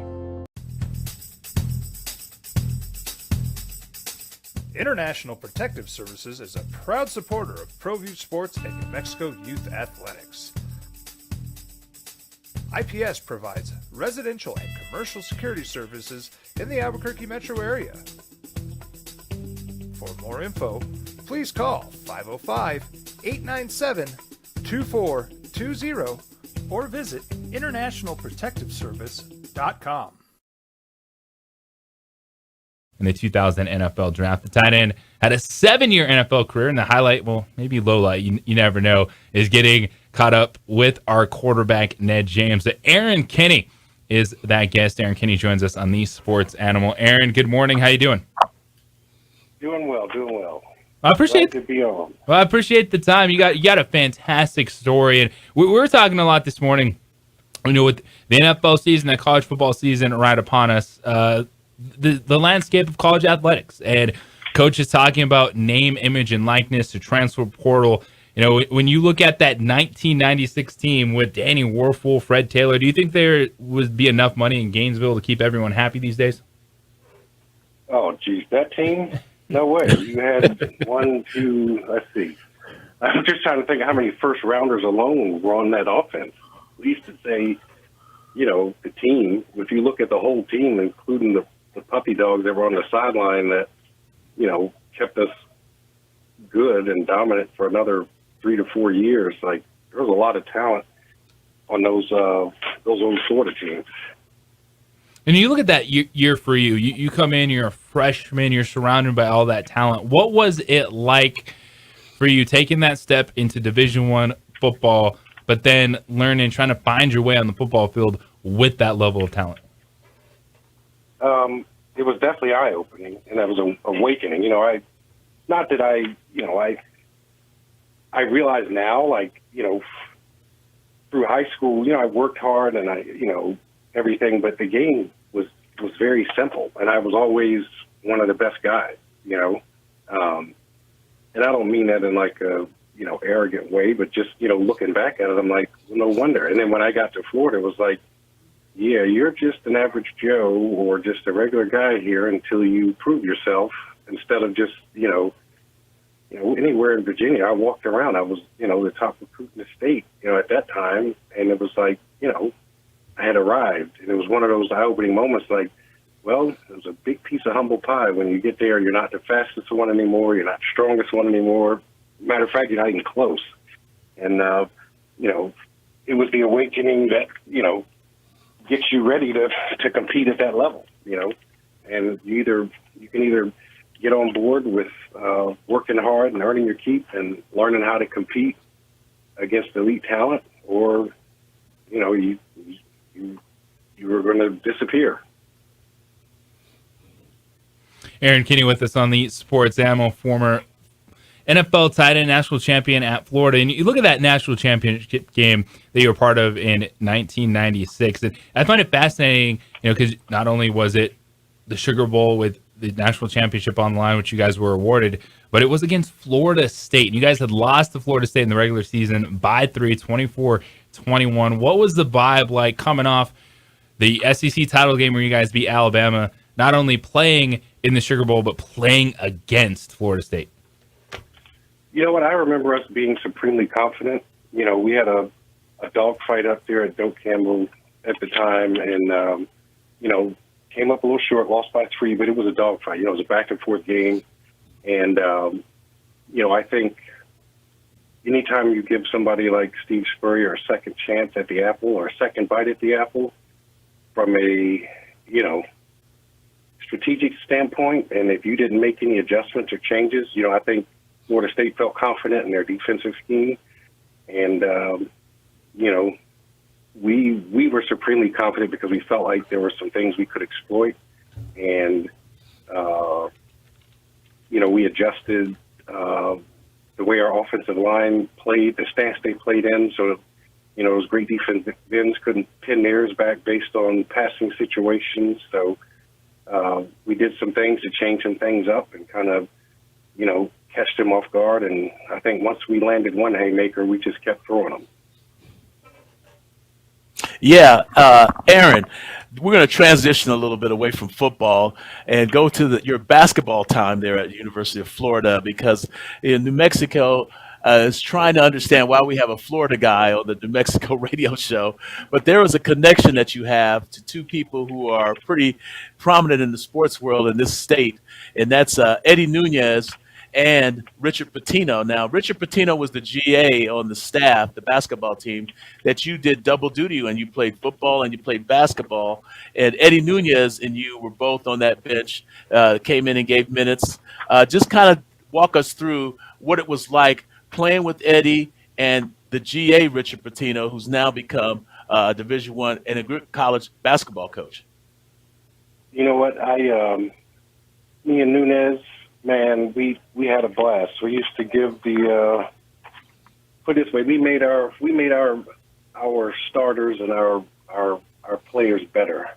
We beat up on them in practice. We gave them tough looks. And then when we had our opportunities, there was a couple games where we had our opportunities, and, man, we fed off each other always. We always played with great effort and energy and passion and grit. And we brought that kind of, just unconditional hustle and gritty attitude with us. And we're willing to do whatever Coach Donovan or Coach Pitino or any of the guys on the staff, Coach Pell, all of those guys, any of them, what any of them said to do, we were willing to run through a brick wall for them. And, I remember fondly being, working with Nunez. We always rooted for each other. And there were a couple key games where we had some really good minutes, where we came in and kind of saved the day. One good SEC battle where we did that. And then I think, I believe it was against Jacksonville. We both had double-figure scoring together. So, we had our moments. And it was an awesome experience. A lot of people know this, but I really credit my success in my athletic career. A lot of the credit is due and to Billy Donovan and his staff, kind of reigniting and resurrecting my passion. I was going through a little bit of a tough stretch there at University of Florida when Coach Donovan came in, and basketball kind of reignited my passion and competitive drive and spirit, and just the way he coached, the intensity, but also the fairness of it. Like you earned your keep, and if you went out and you played hard and you did what you were supposed to do, you were going to have a chance to play. And I think being able to be side by side with guys like Eddie Nunez who really embraced that, I think we were part of that foundation, if you will, that kind of, turned the tide of Florida basketball. We were Billy Donovan's first, little group of guys. And, it was fun being a part of that. It was fun working through that. And like I said, I don't think I'm the NFL player and success that I was or have the success that I did without that period in my career at the University of Florida. It really meant a lot, and really got my competitive juices and focus back, and allowed me to be where I am today. Aaron Kinney, two-sport athlete at the University of Florida, former NFL tight end, joining us here on the Sports Animal. Yeah. Also, talk to us a little bit about your time in Tennessee, McNair, Super Bowl, being a vital part of the playoff runs. Just explain to us a little bit about it. And then also your transitioning from the NFL career into your current position and how all that's affected you and your family. It's been a great ride, man. I was fortunate to be drafted, like you all said, 68th pick in the draft. And, to be an important piece in a kind of a historic run for the Titans organization. And, I had some good coaches along the way, great coaches. I got to give credit where credit is due too. Ned used to throw me a lot of balls and get me ready and get my hands right and give me little insights and little things on the top of routes or whatever it may be to get open. And, he used to break down the stats and analysis for me and let me know, where I stood as far as my catch percentage when I was targeted, how I was doing in helping the team. The stats for me was more about putting a team in position to win. It was fun to be a leading tight end in the NFL. Don't get me wrong, it's fun to catch the ball a lot, but, the things that are important to me was to try to lead by example, to be dependable. So, things like catch percentage, how many first downs, we were getting when I was involved or when I was targeted, those things were important. And Ned worked with me a lot. Ned helped me extend my catch range significantly. Like, I remember in my career, Ned worked with me. I remember early on, like one of my better years, I would have trouble with low balls down around my ankles. And Ned worked me to death throwing them passes so I could extend my catch range and become even more dependable target, which is, those little sessions we would have, pregame, he would get me warmed up every game, and then, during practice, we always would catch. I think we would do probably. I'm surprised Ned's arm ain't fall off, and I think we'd probably do 100 balls every day. Yeah. But it was excellent. I mean, that's Ned did more than just me, but he definitely helped me to achieve the level of success that I had, working there and being able to work with us. And it was cool having Ned around because he was kind of young, still kind of hip and kind of one of the guys, but also he knew the ins and outs and had the tidbits of wisdom to share, and sometimes that was important, just to have that other voice other than your position coach or the offensive coordinator screaming at you or whatever it might be. Yeah. Ned was always, there to give you a little tidbit or to shed, hey, what he wants to see here is this, so that kind of thing. So that was always important. And, I absolutely love my NFL career. I think the only regret I have is that my body's a wreck, and it hurts to walk around sometimes. It takes a long time to get these little rusty hinges going, but, man, I wouldn't trade the rest of it. The people I met, the relationships that were built, think about it, I wouldn't be talking to you right now if it wasn't for my NFL career, and I hadn't met, Ned, I hadn't, it's a small world. This all comes back together with Nunez and Coach Pitino and Ned, that circle kind of being closed, but man, it's awesome. It was an awesome experience. And I love what I do now. I think moving into the fire service for me was a natural transition. Kept camaraderie, it kept the kind of team atmosphere and the locker room kind of environment, and still got a bunch of people working towards a common goal. Aaron Kinney, NFL tight end, a national championship in college. We appreciate the time, man. It was great insight, and the story was fantastic. You said it's small world, all intersecting here in Albuquerque. Thanks for the time, and we'll talk to you in the future, man. Thank you. All right. Yeah, thank you, Aaron. We'll talk to you.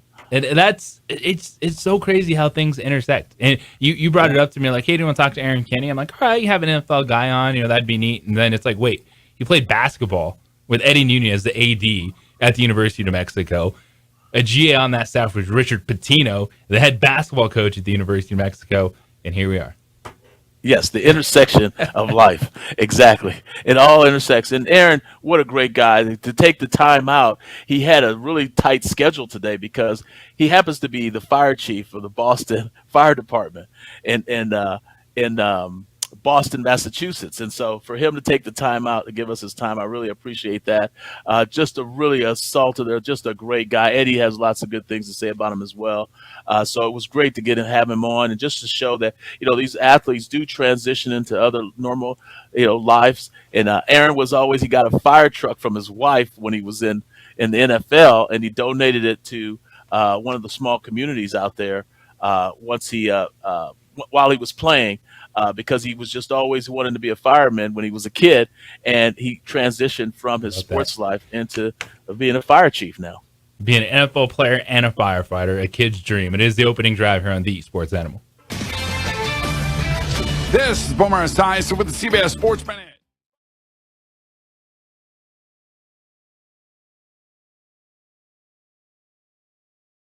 We would like to thank the following sponsors for making this broadcast possible.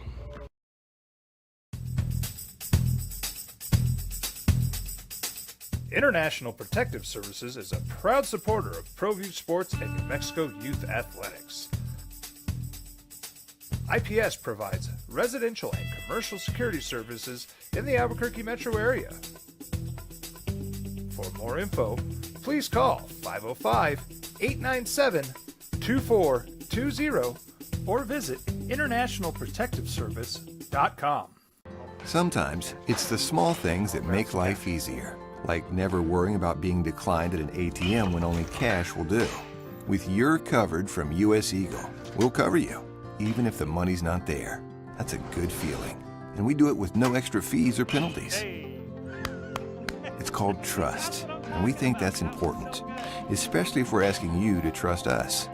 At US Eagle, that's just part of what it means when we say people mean more.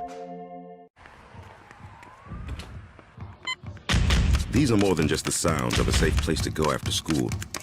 These are the sounds of interest being ignited and of mentors making an impact. At Boys and Girls Clubs, we don't do just one thing. We do whatever it takes to meet the needs of every kid who comes through those doors. Because whatever it takes is what it takes to build great futures. Great futures start here. Don't sacrifice quality of flavor when you're in a hurry. Golden Pride offers ribs, fried chicken, green and red chili breakfast burritos, and Frontier Cinnabons. 4 great locations, or visit us online at goldenpride@abq.com. Golden Pride Barbecue Chicken and Ribs, proud supporter of ProView Sports Network. We fight the battles no one hears about. We drop into the middle of firefights to rescue others. And act as one-man air traffic control towers. We're the ones who go before all others.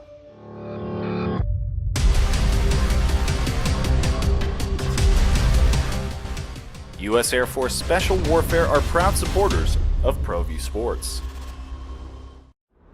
Hi everyone, my name is Master Sergeant Jacob Groves. I am a Air Force Special Warfare pararescueman.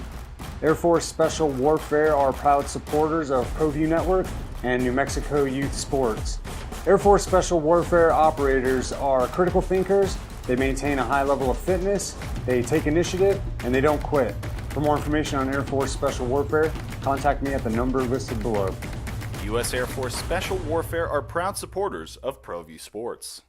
As a mom, I try to make the best choices for my family and our health. That's why I choose Western Sky Community Care. It's a Medicaid plan with quality health coverage and special benefits like Boys and Girls Club membership credit, additional dental benefits, and wellness and support programs. I decide which Medicaid plan is right for us. I choose Western Sky Community Care. Learn more about Western Sky Community Care by visiting discoverwesternsky.com today. International Protective Services is a proud supporter of ProView Sports and New Mexico Youth Athletics. IPS provides residential and commercial security services in the Albuquerque metro area. For more info, please call 505-897-2420 or visit internationalprotectiveservice.com.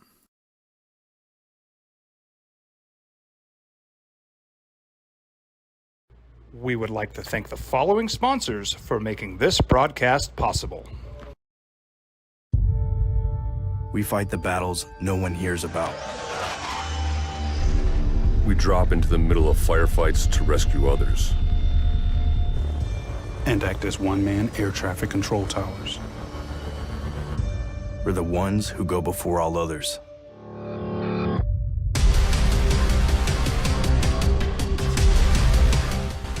U.S. Air Force Special Warfare are proud supporters of ProView Sports.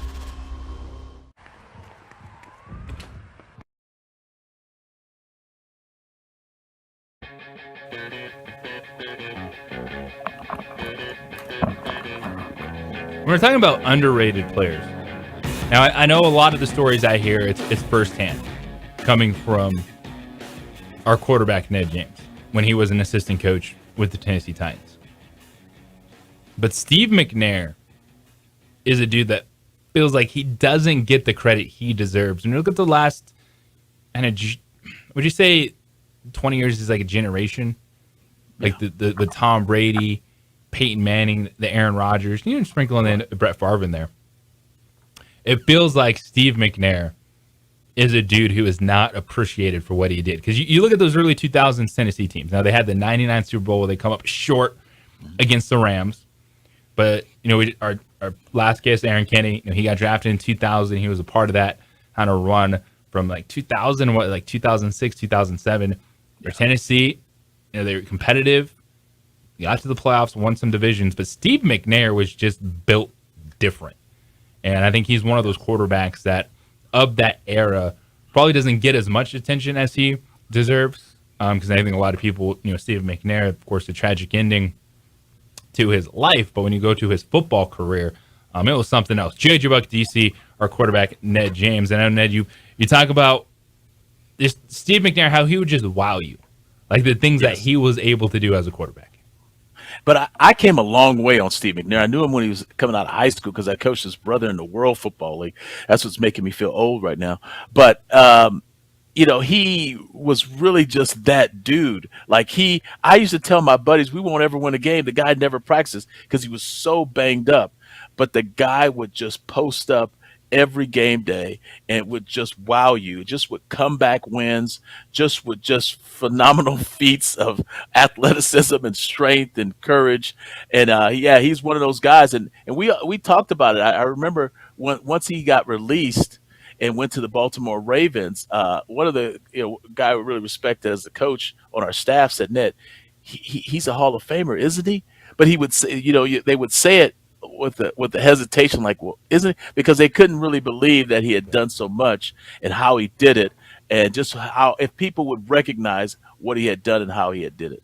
And it's the reality of the conversation too. What are we talking about? We're talking about championships, and when you don't get a championship, you are put on a different level. Dan Marino is never mentioned as one of the best quarterbacks of all time when his talent matches up to be in that conversation. I think Steve McNair, in an era when he was successful, that was right when, Tom Brady. Well, it was at the end, the tail end when Tom Brady started to pick off his Super Bowls. He had Peyton Manning in the league, and those guys got the titles. But I think gamer, when you think about Steve McNair, absolutely, and just listening to the stories that you have to tell about him, and of course our previous guest, Aaron Kenny, NFL tight end, catching all those passes. But how is your arm, Ned? How's your elbow, your shoulder? You got any left in there? He's right about that, man. They wore me out over there. And it was funny because, it's been a long time, but I would have to throw practices a lot of times because McNair couldn't practice. He was hurt, man. He had a really bad back and he had a sternum issue. And then Neil O'Donnell was a veteran guy who only could throw so much. And so when you didn't have rookie quarterbacks in minicamp, they would go, Ned, we hired you because we knew you played quarterback. You got to throw 7-on-7 today, or you got to throw 1-on-1s, or you got to throw. How did they not? How did you not see the time in preseason then, taking some snaps? No, the players used to always make fun of me all the time. They say, "Hey, Ned, this is like your dream of being a quarterback." I says, "Hey, if I had a right knee, if I just had a right knee, you boys would be in trouble because I would be able to really get some looks out here right now. But I've got that arthritic right knee, and I can still complete some passes on you guys." That's great stuff, and it's just and that's the world. It's fascinating. It seems gigantic, but how things come back around. And you said it. We're talking to Aaron Kenny. All right, you have an NFL player on your show in Albuquerque. Well, why? Well, basketball, man. Like, he played basketball with Eddie Nunez, the AED at the University of New Mexico. He's a two-sport athlete, and Rich Pitino was a GA on that staff. It's like, come on, like that's. Yeah, and Billy Donovan, the head coach of the Chicago Bulls, was the head coach there, and he kind of pointed out that some of the values that he learned from being on that basketball team helped him in his career in college football and pro football, and so that was great to hear. And Eddie and I, we shoot the breeze a little bit and talk a little bit about when he played basketball. And, Eddie's like most guys, he doesn't like to talk about what he did as a basketball player, but hearing it from Aaron kind of justifies how well or how good of a player he really was. Appreciate Boise State head coach Andy Avalos and former NFL tight end, national champ at Florida, Aaron Kenny, for joining us on the show. Tomorrow, we got Troy Calhoun.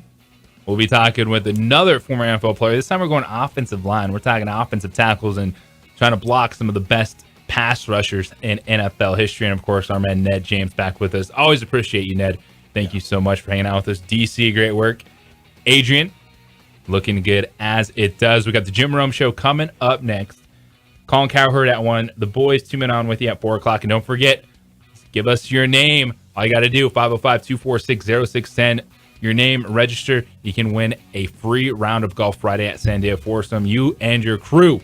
Just call and give DC your name. Everybody, medical peace and love. We'll talk tomorrow.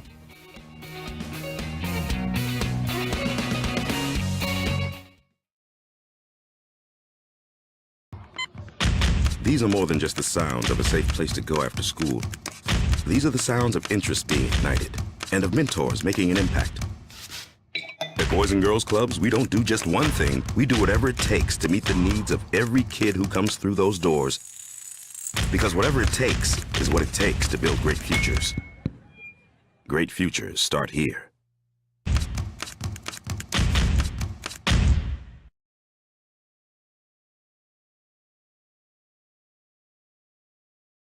We would like to thank the following sponsors for making this broadcast possible.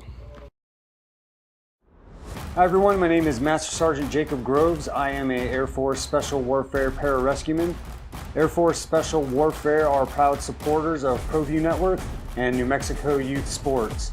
Air Force Special Warfare operators are critical thinkers. They maintain a high level of fitness, they take initiative, and they don't quit. For more information on Air Force Special Warfare, contact me at the number listed below. U.S. Air Force Special Warfare are proud supporters of ProView Sports. We fight the battles no one hears about. We drop into the middle of firefights to rescue others. And act as one-man air traffic control towers. We're the ones who go before all others.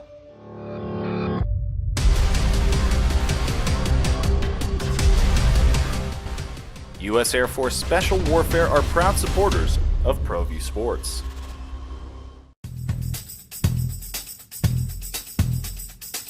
International Protective Services is a proud supporter of ProView Sports and New Mexico Youth Athletics. IPS provides residential and commercial security services in the Albuquerque metro area.